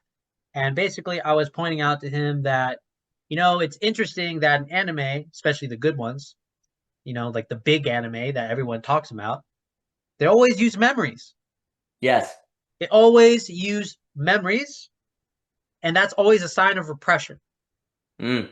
What's always interesting about this is that, at least in, like, I can talk about Demon Slayer in this sense. So in Demon Slayer, anytime the demons get humanized, it's when a memory gets activated, and it was a sign of their original humanity, right? But also the sign of their original trauma, what made them a demon.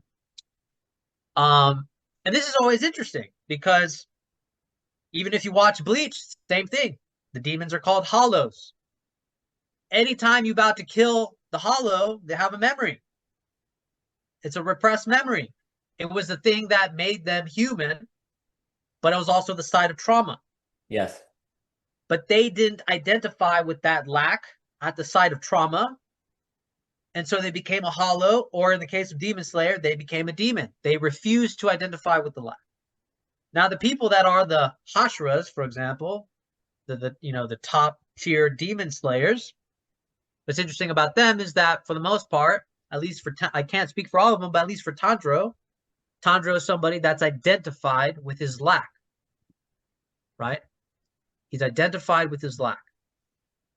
So, and this is interesting, right? Because he's the only one that's allowed to have he has a demon sister, right? So that's actually what's very interesting about Tanjiro because he's the one that has a demon sister.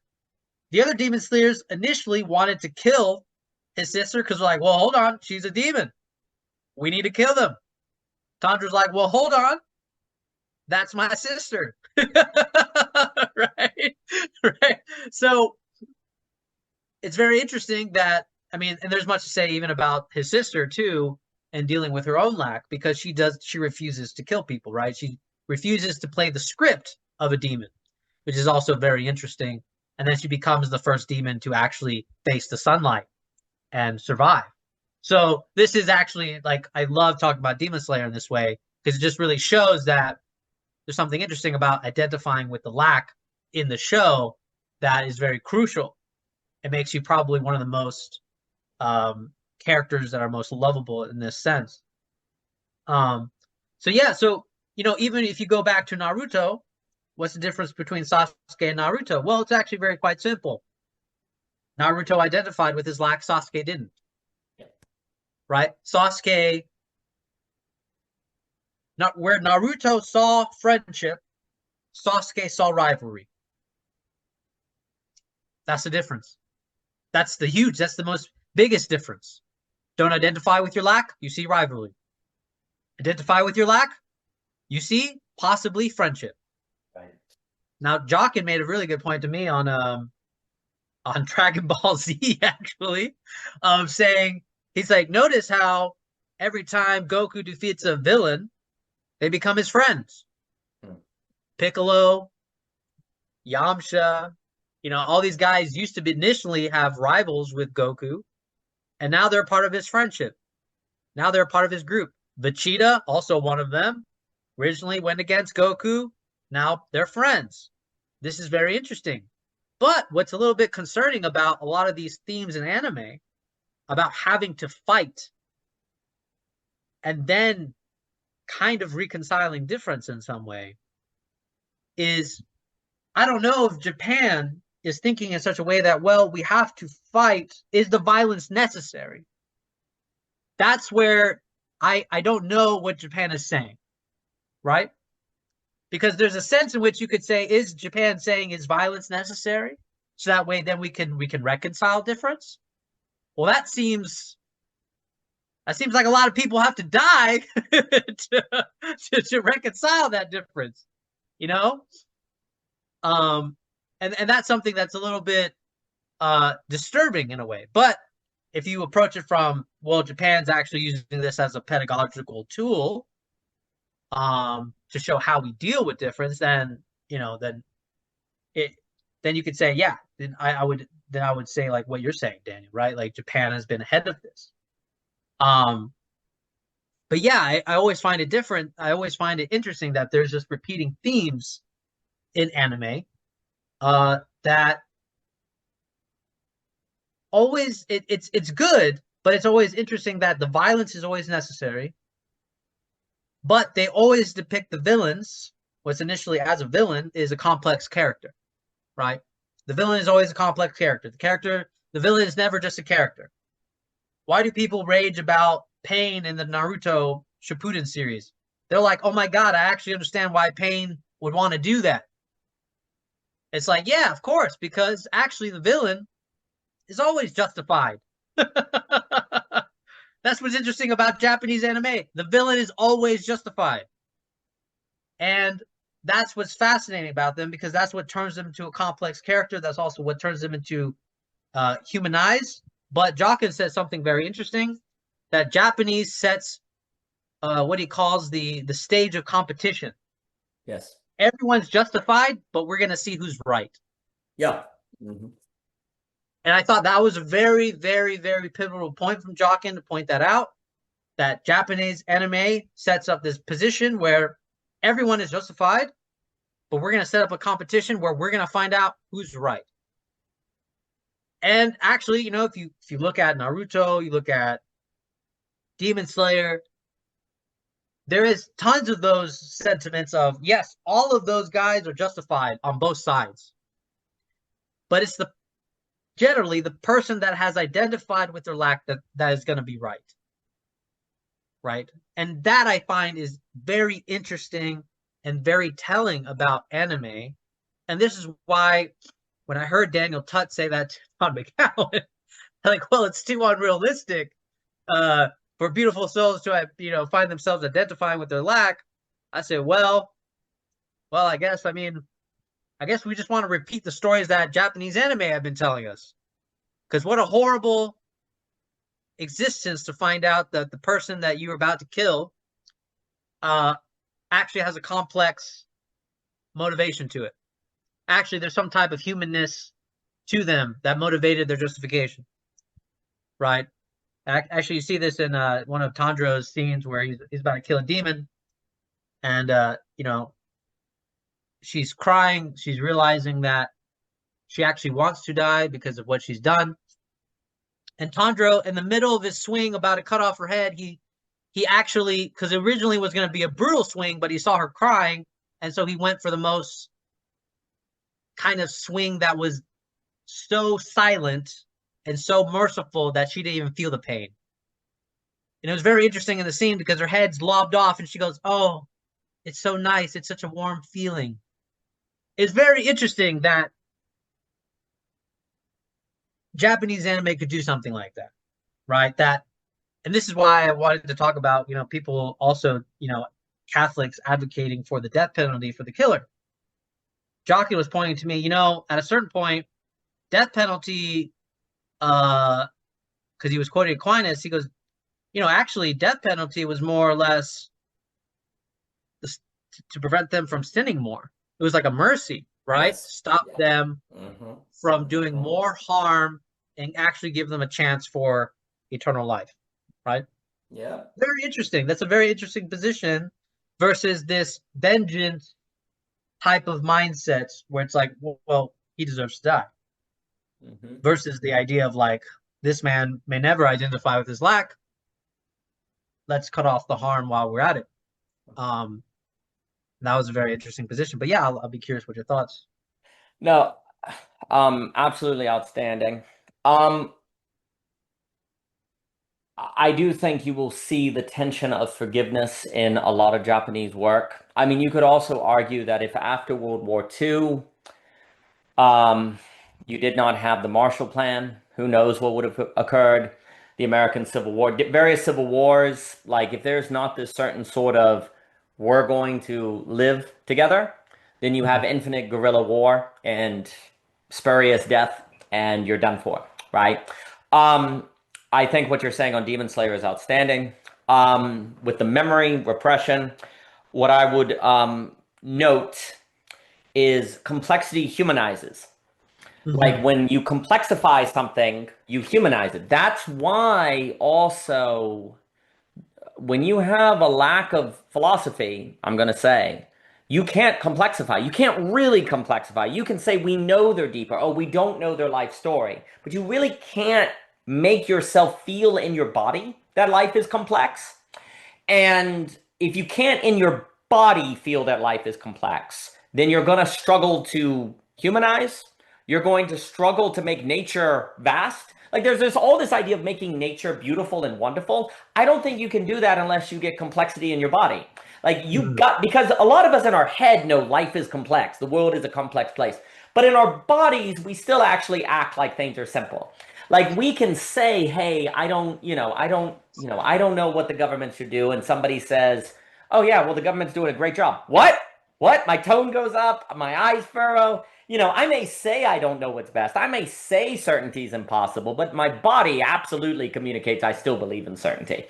And also critically, certainty is only possible by removing complexity. You can only have like by definition, certainty must simplify.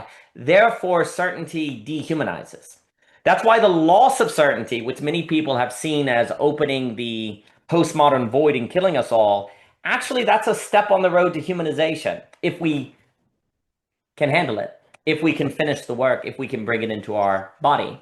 And complexity humanizes and thus opens friendship. Because I think that point in Dragon Ball Z is great because, the androids join, Boo join, like there's this friendship that goes on.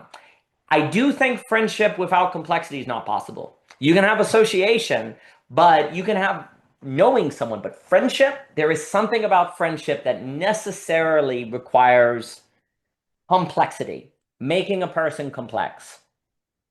Because if they're not complex, there's nothing to look forward to. They can't unveil, as we spoke about earlier. There's no glimmers. There's no surprises. Like, well, actually, that reminds me. Earlier, you were saying with the analyst, this idea of I'll see you tomorrow and you keep coming back, right? This suggests what we spoke about in our book, where you need glimmers and glimpses to maintain intrinsic motivation and drive. Like there's a glimpse of something. When you Mhm. get together and you have when you have an experience with friends where time vanishes Energy appears out of nowhere. Conversation keeps going. That's a glimmer of something that will draw you back and help you persevere. And that's why strikes of beauty, glimmers and glimpses are absolutely central to the possibility of a society of intrinsic motivation, or, as Cadell will say, drive. Like, if you don't have glimpses and glimmers, you're not going to persevere. So you have to have the mystical. You have to have these glimmer and glimpses. And also moments of vast forgiveness have these glimmer and glimpses. Complexity is a space where glimmers and glimpses can occur. It is where it also is a testament to complexity. When you have a glimmer of something, oh my gosh, they can surprise me, then you keep coming back to be surprised. A friend is someone who can surprise you in this unveiling way. And only a complex person can do that. And here's the key. If you complexify your enemies, well, they may be friends, actually, because you don't know all of them. They're complex. You can't close the loop on what they are. A friend is someone who's complex for you. So so you could say that you have allies, you have enemies, and then friends are actually up here. What's very interesting is if you add complexity to an ally, they can become a friend. If you have an ally, someone who's fighting with you who's not complex, they actually aren't going to be a friend. They might be someone who's nice. They might be someone you can work with. Like, a lot of people have coworkers, people they see that they're cordial with, but they're not really friends in the sense of there's not a mystery that's going to be unveiled, right? So in a funny way, if you have allies that aren't complex and you complexify an enemy, you're actually more on track to make your enemy a friend than your ally. Complexity has the ability to make the enemy a mystery, and therefore, how can you be certain they're an enemy? How can you be certain? So you have to then do what? Revisit. Come back and find out. Come back and find out. So it creates an intrinsic motivation structure. And so the glimmer and glimpses, the coming back and complexity, they're all tied together. And the same logic applies to to nature. And I'm going to speak on Lorenzo. Like, the same logic applies to nature. And that's how you can have nature be out to kill you. You know how Zizek, and you've spoken about it. There's a problem with romanticizing nature because that's really simplistic. But then how do we make nature wonderful if it can kill you? By complexifying it. It's the same with your enemy. That's how you get the right relation with people and how you get the right relation with nature, so you don't deify it too much or cut it all down because it's going to serve the economy. It's complexity. But how do you handle complexity? You need philosophical training. And the only way to handle complexity is to avoid gutters. To go back to what we said at the beginning, a gutter removes complexity. There's no complexity. There's just the internal consistent system. An internal consistent system is not complex. It's perhaps complicated. It has a lot of moving parts. It is not complex. The distinction in complexity science between complicated and complexity is complexity can emerge. Complicated doesn't emerge. Complicated is something you can take apart and put it back together and nothing changed. Complex, you take it apart, you can never put it back together. The human body is complex because if you take it apart, you can't put it back together. An engine is complicated because you can take it apart and put it back together, right? So the reason why this is important is because a friend is someone of whom can only be the definitive particular person that they are in their particularity. And if you take anything out and bring it back, you can't do it. Because if you took it out, you didn't value it. And that changes your relation to it, and then it's gone, right? So friendship is complex. Nature is complex. And complexity humanizes, and complexity creates beauty, because beauty is an experience of oneness. And when you get that, I can't even take this thing apart, meaning it's one of one in time, not just space, in time. It has to be taken as what it is now and forever. That is when beauty can come forth. That is when you get the particular person of Michelle. So complexity humanizes because it introduces the possibility of beauty. And when there's beauty, there's depth. And suddenly there's an emotional scene with a demon. Suddenly you're crying over the death of a demon. How is that possible? Complexity, which is tied to memory, because memory is vertical dimensionality of a horizontal entity. When I have memory, that means there's more to me than what you are experiencing. So memory adds a new dimension. And it is a dimension that is localized to Daniel with Daniel's memory, so it is contained, it is one of one, and thus adds the possibility of complexity. Memory makes something complex in terms of subject. Memory makes the subject complex, okay? If you don't have memory, you might be complicated as a subject, but you cannot be complex. And if you can't be complex, you as a subject, as in Daniel, cannot emerge to anything new. Therefore, if I'm an enemy, I'm always an enemy. If I'm an ally, I'm always an ally. I can't change. Friendship requires the possibility of change because it must be temporally alive and unfolding. Only memory can do that because only memory introduces complexity, and only a complex thing can emerge and therefore be temporal, right? So the loss of memory is the removal of the possibility of a new dimension to this instant beyond what is currently experienced in the encounter. So memory adds dimensionality. And if you lose that, you can have the complicated but not the complex. And that leads to lots of issues. I think also this idea, so this $1 million question of must there be fighting, for Yeah. identification of lack? Mm. Um, there has to be, so first, the Japanese move, which is very common in their work, of all are justified, but we'll set up a competition to see who is right. This is the correct structure. This is actually why you actually need competition, because here's the problem. To put it very crudely, postmodernism made everyone justified, but it made no way to determine who was right. That's why it failed. Oh, that's a good point. Modernity, Yeah. modernity basically said this is justified and nothing else. That didn't work. That gave us Mm. totalitarianism. Today, we have to figure out how to hold two things in mind. Everyone is justified, but we need a competition to determine who is right. You could argue that actually capitalism did this. It was supposed to do this, and it did this for a bit. Okay, we have a bunch of diversity, we have a bunch of people. Let's have an economic competition to see which culture is right, which culture is best. You could argue the attempt of capitalism was to do just this. Here's the problem. The metric of determining its right was metaphysically impoverished to utilitarianism. So the means of competition had a metaphysical assumption embedded into the competition. Therefore, the competition was inadequate. Perhaps it was Mm. adequate between 1989 and 2008 or 2001, but it is now so we need a new form of competition because capitalism as the competition of the justified differences has a metaphysical frame assumed in it. And that metaphysical frame means that actually what does that mean? Yeah, we're saying that all cultures are justified, but actually they're not. Because if you have a different metaphysics from this, it doesn't count. That's multiculturalism versus pluralism. That's diversity versus difference. That's the problem. Capitalism attempted to do this, but it ended up with diversity and not difference because it forced everyone into the metaphysical frame that the competition assumed and forced you to assume to compete.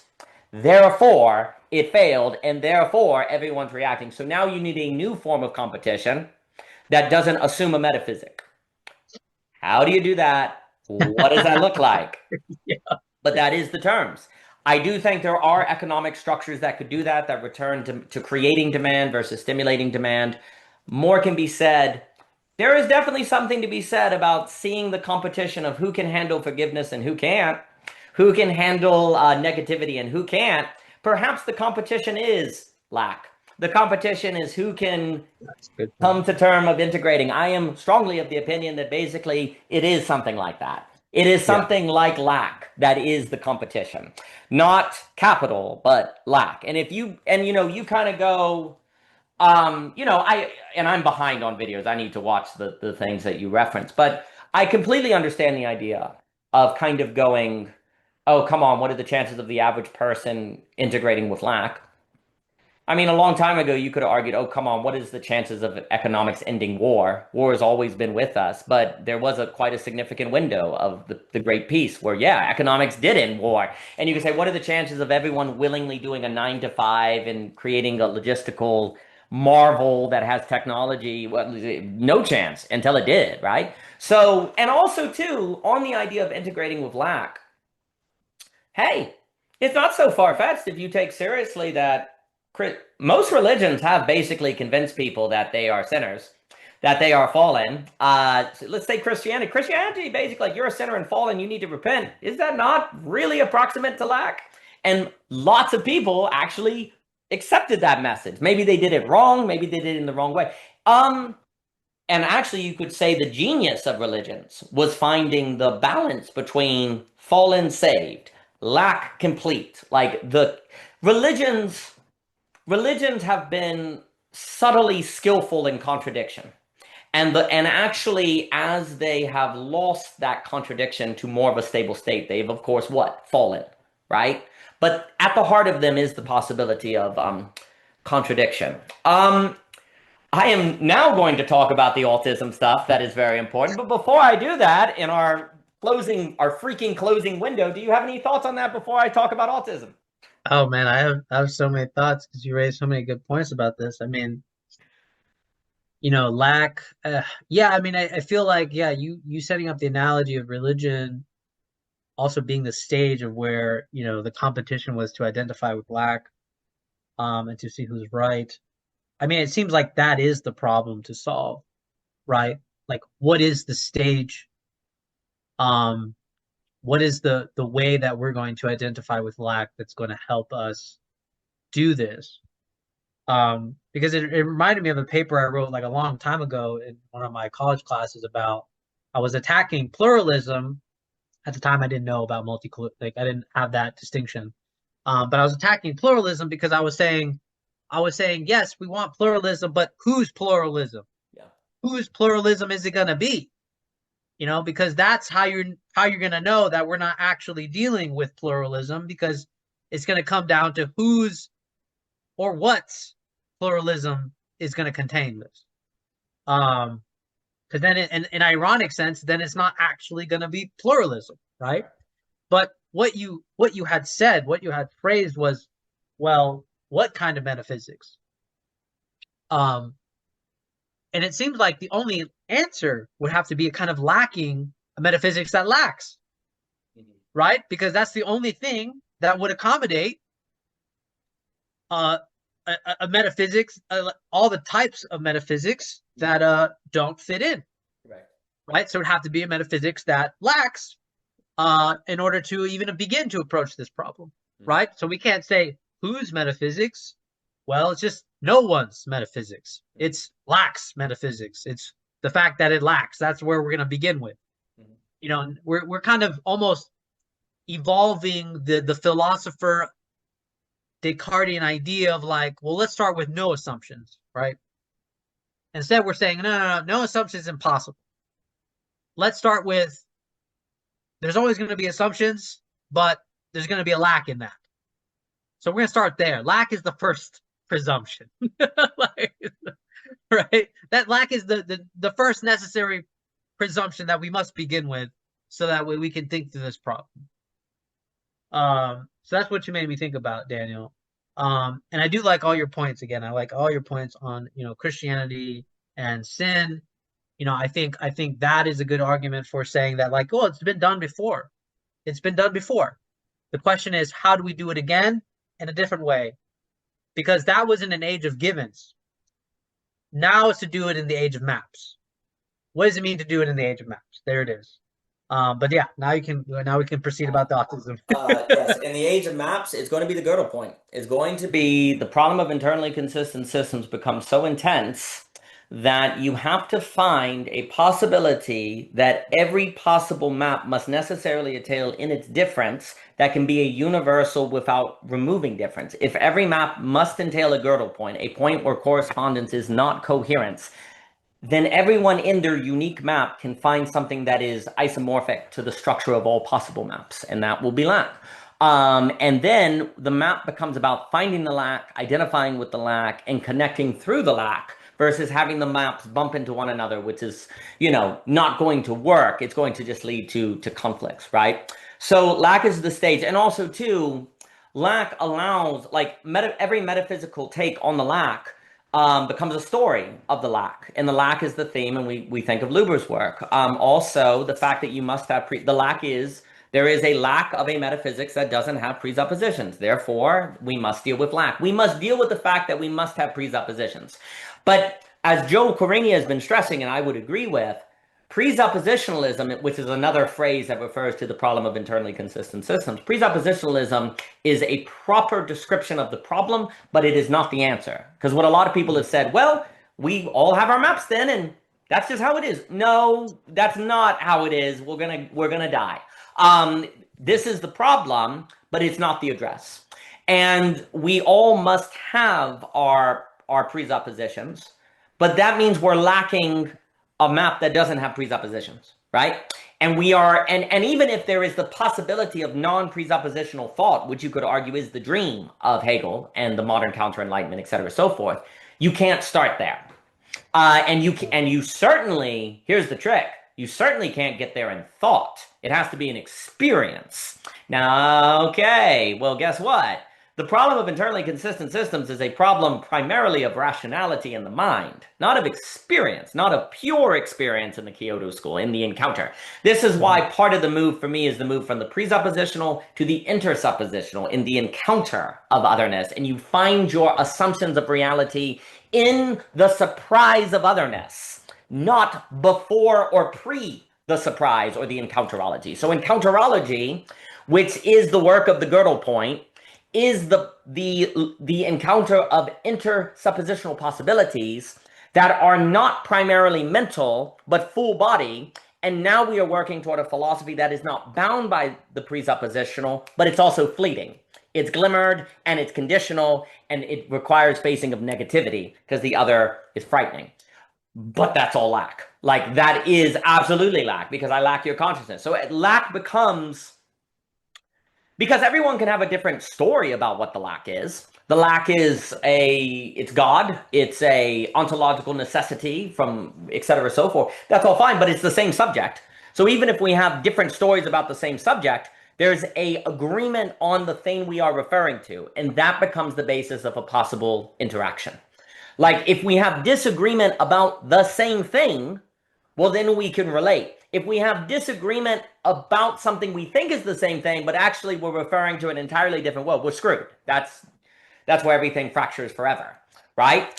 And so having the same referent, lack, becomes in common, we share all of that, and lack becomes the universal by which interaction across difference is possible without shutting down that difference, right? Because also, if someone, even if, let's say you believe in lack and you encounter the strong fundamentalist who was like, no, pure being, pure being.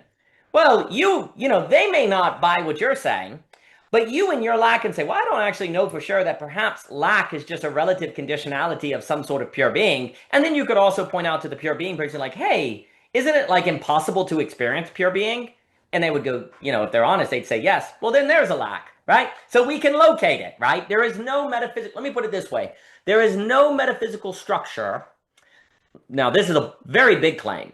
There is no internally consistent metaphysical structure that can remove lack in any and all possible circumstances. Because even if you believe in pure being, you're what? Finite. So the lack at least has to be temporal. You have to experience it through time as you increasingly experience more being. And if you believe that when you die, you get a revelation of pure being, well, there's still time you had to go through to get to that pure being. So there's always in every metaphysical schema going to be lack somewhere. And thus we have a universal possibility. We have a Gödel point, right? Autism, as we come to the end of time. On autism being the ultimate other, et cetera, et cetera, et cetera. So, at the beginning of Belonging Again 2.1, we will talk a lot about Lorenzo's work on collective consciousness, collective intelligence, and neurodiversity. And what my beloved friend Lorenzo will talk about is how if you get a group of people who are all neurotypical in a collective consciousness, you know, collective problem solving, they are much, much, much more likely to end up in rational impasses than if you have collective intelligence that is a mixture of the neurotypical and the neurodiverse, say the autistic and the non-autistic, or Down syndrome, or et cetera, so forth, right? Mm-hmm. So if you get just neurodiverse people together, they tend to end up in rational impasses or game theory problems. If you have just neurotypical people together, they get into trouble. But if you get a mixture of the neurotypical and the neurodiverse, you actually have a much more powerful problem-solving machine than one or the other. Mhm. Funny enough, I would argue this is why most corporations, the CEOs are psychopaths or sociopaths, because that's a way more effective system than a non-neurodiverse corporation. Unfortunately, the particular kind of neurodiversity that modern corporations incentivize is neurodiversity on the side of the sociopath and the psychopath, right? But the Mhm. corporations that get those kind of people who are, say, low in emotional intelligence or the White House are going to be actually far more effective for good and for bad, in what they think is good, than not. So you need a mixture, right? So what this would also suggest is that difference versus multiculturalism is actually a far better problem-solving apparatus than the lack of it. And one could argue that a reason we lack thinking of new addresses and we tend to say we're screwed is actually because our problem solving think tanks apparatus are not neurodiverse enough, actually. But neurodiverse is difficult because autism is the extreme. Right. Autism is the most difficult, but there's a gradient, okay? But Mhm. autism frames the question perfectly. Right. It is not by chance, in my opinion, that the system is generating autistic-like individuals because the system finds itself faced with problems that it cannot solve with the neurotypical. So it is environmentally incubating people who are neurodiverse in order to solve its own problem. It tends to like the autistic because the autistic serves the AI singularity, whereas people of different neurodiversity that I would embody by Simone Weil lead more to the subjective singularity, as I know Mikey has mentioned, the geopadic, right? Mhm. If Mhm. we do not get neurodiversity, then we're probably going to end up in the algorithm versus the geopadic. The autistic is the most difficult. So here's the point. And I know and if I make you late, just tell your person it's that crazy dude. The autistic is the most difficult to incorporate into the collective, okay? But it is also still arguably the most effective at dealing with problems the system cannot solve. Right. Therefore, it is advantageous for the system to create autistic-like subjectivity that is of a higher probability to serve it versus the human, and therefore the system is going to probably create that more than Simone Weil. Because I think Simone Weil, for me, I argue in Belonging Again 2-1, Simone Weil is a neurodiverse person that is in the perfect between space between the neurotypical and the neurodiverse, where she's actually, you cannot comprehend this woman. Like, I would argue saints are basically are neurodiverse. Like, you can't understand a saint as more rational. They are an entirely different form of subjectivity because neurodiversity is a different form of subjectivity. And basically, the new address requires an increase of the amount of subject of neurodiversity in the system to increase the probability that in the collective problem solving apparatus, we don't end up in the algorithm, we end up instead in the geopadic. And this neurodiversity is to be in service, of course, of problem solving regarding lack, because this is what's really important. You've already said it. The very encounter of the neurodiverse is a testament to lack. When you encounter the autist, it's like, I can't change them. They are different. There's nothing I can do. It is much easier to believe you can change someone of the different race, different religion, different ethnicity than it is someone of a different mind, right? Um, it's one of the reasons we put off neurodiversity as long as possible. Capitalism does not want to talk about neurodiversity Nope. because that's a huge problem. It wants to go, it was in the last net, everything or nothing. Dimitri mentioned this because the Yeah. middle is otherness. So capitalism wants to go neurotypical autism. Everything, it wants to go to the most extreme neurodiversity as quick as possible because the human can't integrate that and thus use the neurodiversity to its benefit. Okay? So it wants to generate the autistic, which tends to be in a world of signs, not signifiers. Computers don't need signifiers, baby. The singularity just needs signs. It doesn't need it doesn't want signifiers. It wants control of all possible meaning. The whole idea of AI is to have no excess. Like a signifier is necessarily excess. It points beyond itself, right? The whole idea of autonomous rationality is there is nothing outside of it, right? Mhm. The autistic is perfect. It's a human that does not understand excess, does not understand the signifier, and thus is the perfect. You know how there's this idea that we are creating AI to serve us, right? AI is actually creating humans to serve it in the form of the autistic subjectivity, right? And that's not to say, of course, there's no human no one is questioning the value of the human being. We're talking about the modes of subjectivity. The Yeah. mode and also and critically, you could actually argue that if the human could handle integrating the autistic into its collective consciousness, it would be by far the strongest form of collective consciousness because autism is the most difficult neurodiversity to bring into it. So if you could accomplish this would be the most powerful geopathic movement around. The problem is you have to have a society of unveiling, gradual partial development, because if you go from nothing to everything, that benefits the system. You need a society that has a means of unveiling so you can get to handle the most intense. The system does not want to create a partiality. It does not want to create a means of arrival. It wants to have you here, end here, it wins, right? So that's what's going on. So belonging again to one is going to argue that we need to basically increase neurodiversity in an unveiling fashion that is actually going to lead to more effective collective consciousness and doing all these things. The argument is the following. Language creates subjectivity. If you can open up language and unleash voicecraft versus Kafka likeness, and you have your school system and everything being all about getting out of the gutters and creating agency, getting out of Kafka likeness and creating voicecraft, then you will change people's mode of subjectivity. They may not be, I don't want to say people will literally be neurodiverse in a kind of genetic sense, but they will practically be more neurodiverse, even if in a biological sense they are technically not. But then again, the brain is much more plastic than people thought. The brain is much more plastic than people thought. The very fact that we're seeing increased forms of neurodiversity suggests that it is tied to environmental factors. Maybe not all at once, but the environment affects the kind of subjectivity that people form. Well, you could argue, you're going to be so late. You could argue that one of the whole idea, we know the environment changes subjectivity because of the printing press. The way William Ong, Marshall McLuhan, what did these people teach us? New technology changes literally how the human being thinks. After the book, we think differently than before the book. So, like, the human brain is literally different, as William Ong stresses, between a verbal and a book society. Oral tradition and written tradition literally changes subjectivity. Okay. So information technology changes subjectivity. Well, then that's easily what's going on. You're seeing people's subjectivity seemingly change because they're on the internet all the time. Right. Okay. This would suggest that neurodiversity to some degree can be environmentally changed.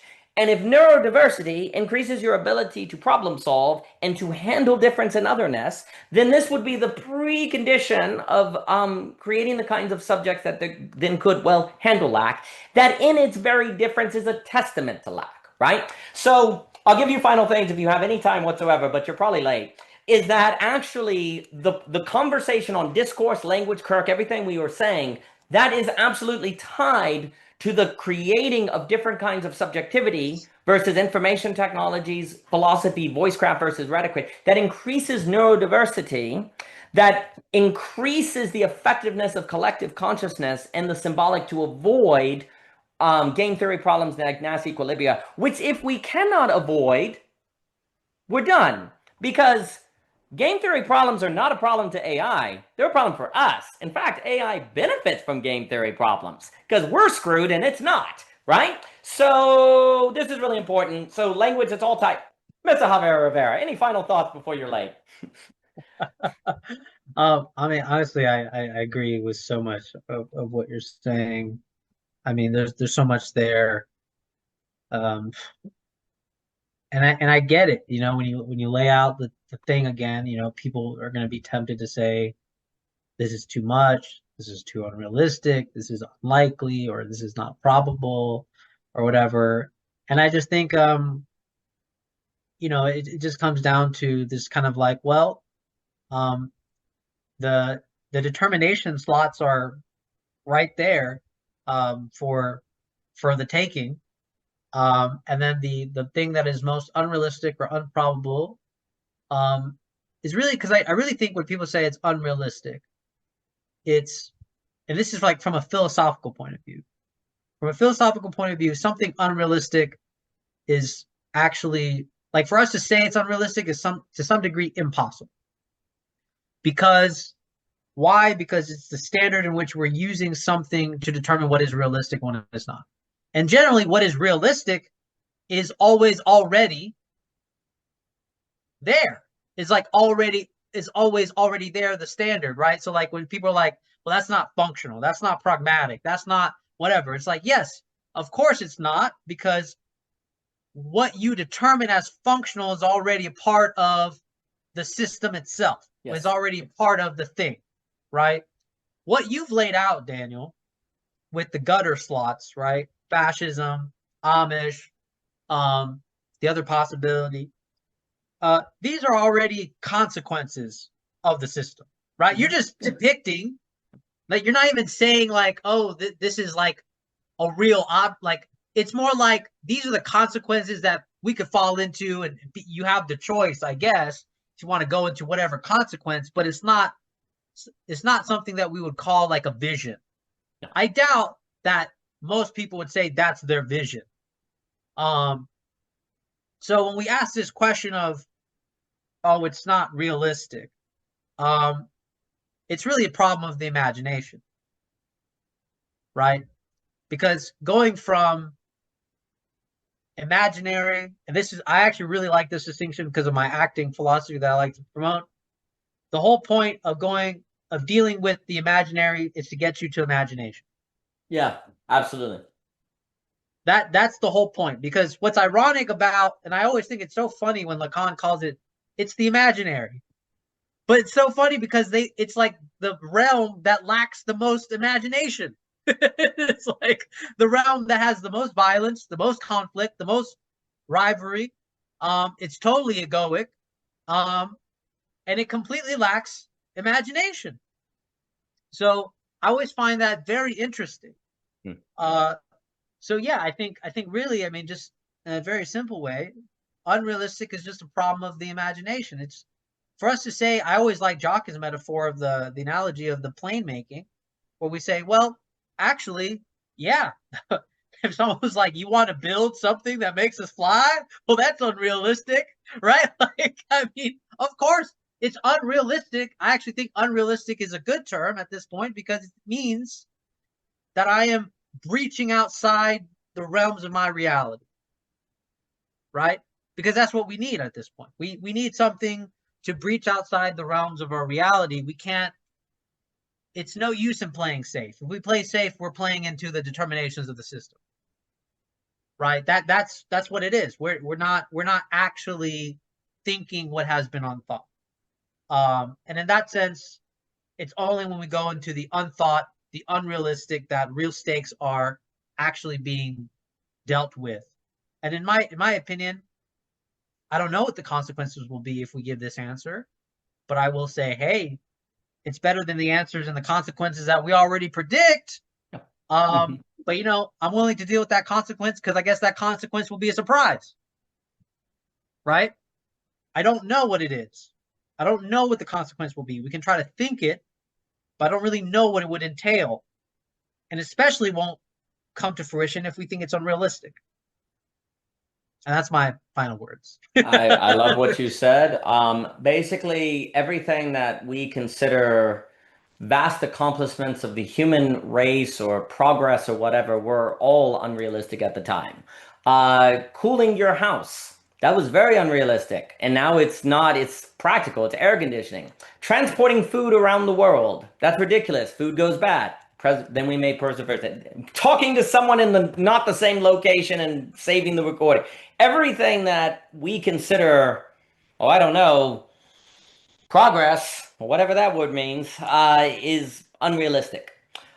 Changing human subjectivity to create E equals MC squared, which required using the mind not to memorize, but to be a flexible, creative brain, as Samuel Lunkard talks about. For the average person to be literate was radically unrealistic. And then it's every day, right? If you actually look at many of the things in the room that you are currently in, their very existence at a certain time in history was remarkably unrealistic, and now it's every day. The majority of things we consider ordinary were at one point unrealistic.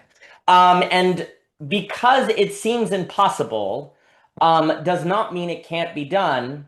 It just means that the conditions of its possibility must be taking steps toward day by day, day by day, day by day. I think Mhm. basically the name of the game is you must change the medium condition. The medium condition, I like that term versus the material condition. Um, you're doing that with the internet. You're doing it with the social coordination mechanism. The medium is the message. McLuhan is correct. And also, I have, I would also say, and then I'll stop because I know we have to stop, is don't give up on the average person before they've seen the alternative. Mhm. The average person, when they saw the plunger, when they saw the refrigerator, when they saw literacy, they were convinced. They were attracted to it. They were brought to it.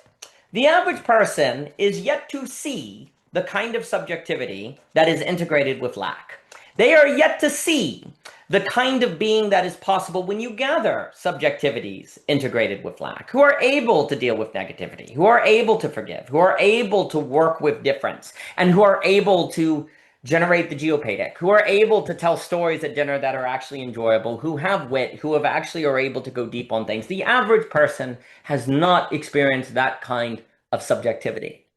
I would not give up on the possibility of spread before we have seen the average response to the encounter with that kind of way of life. Until we see the average person on planet Earth say no to that, there's reason to hope. But Mr. Mhm. Rivera, always a pleasure, sir.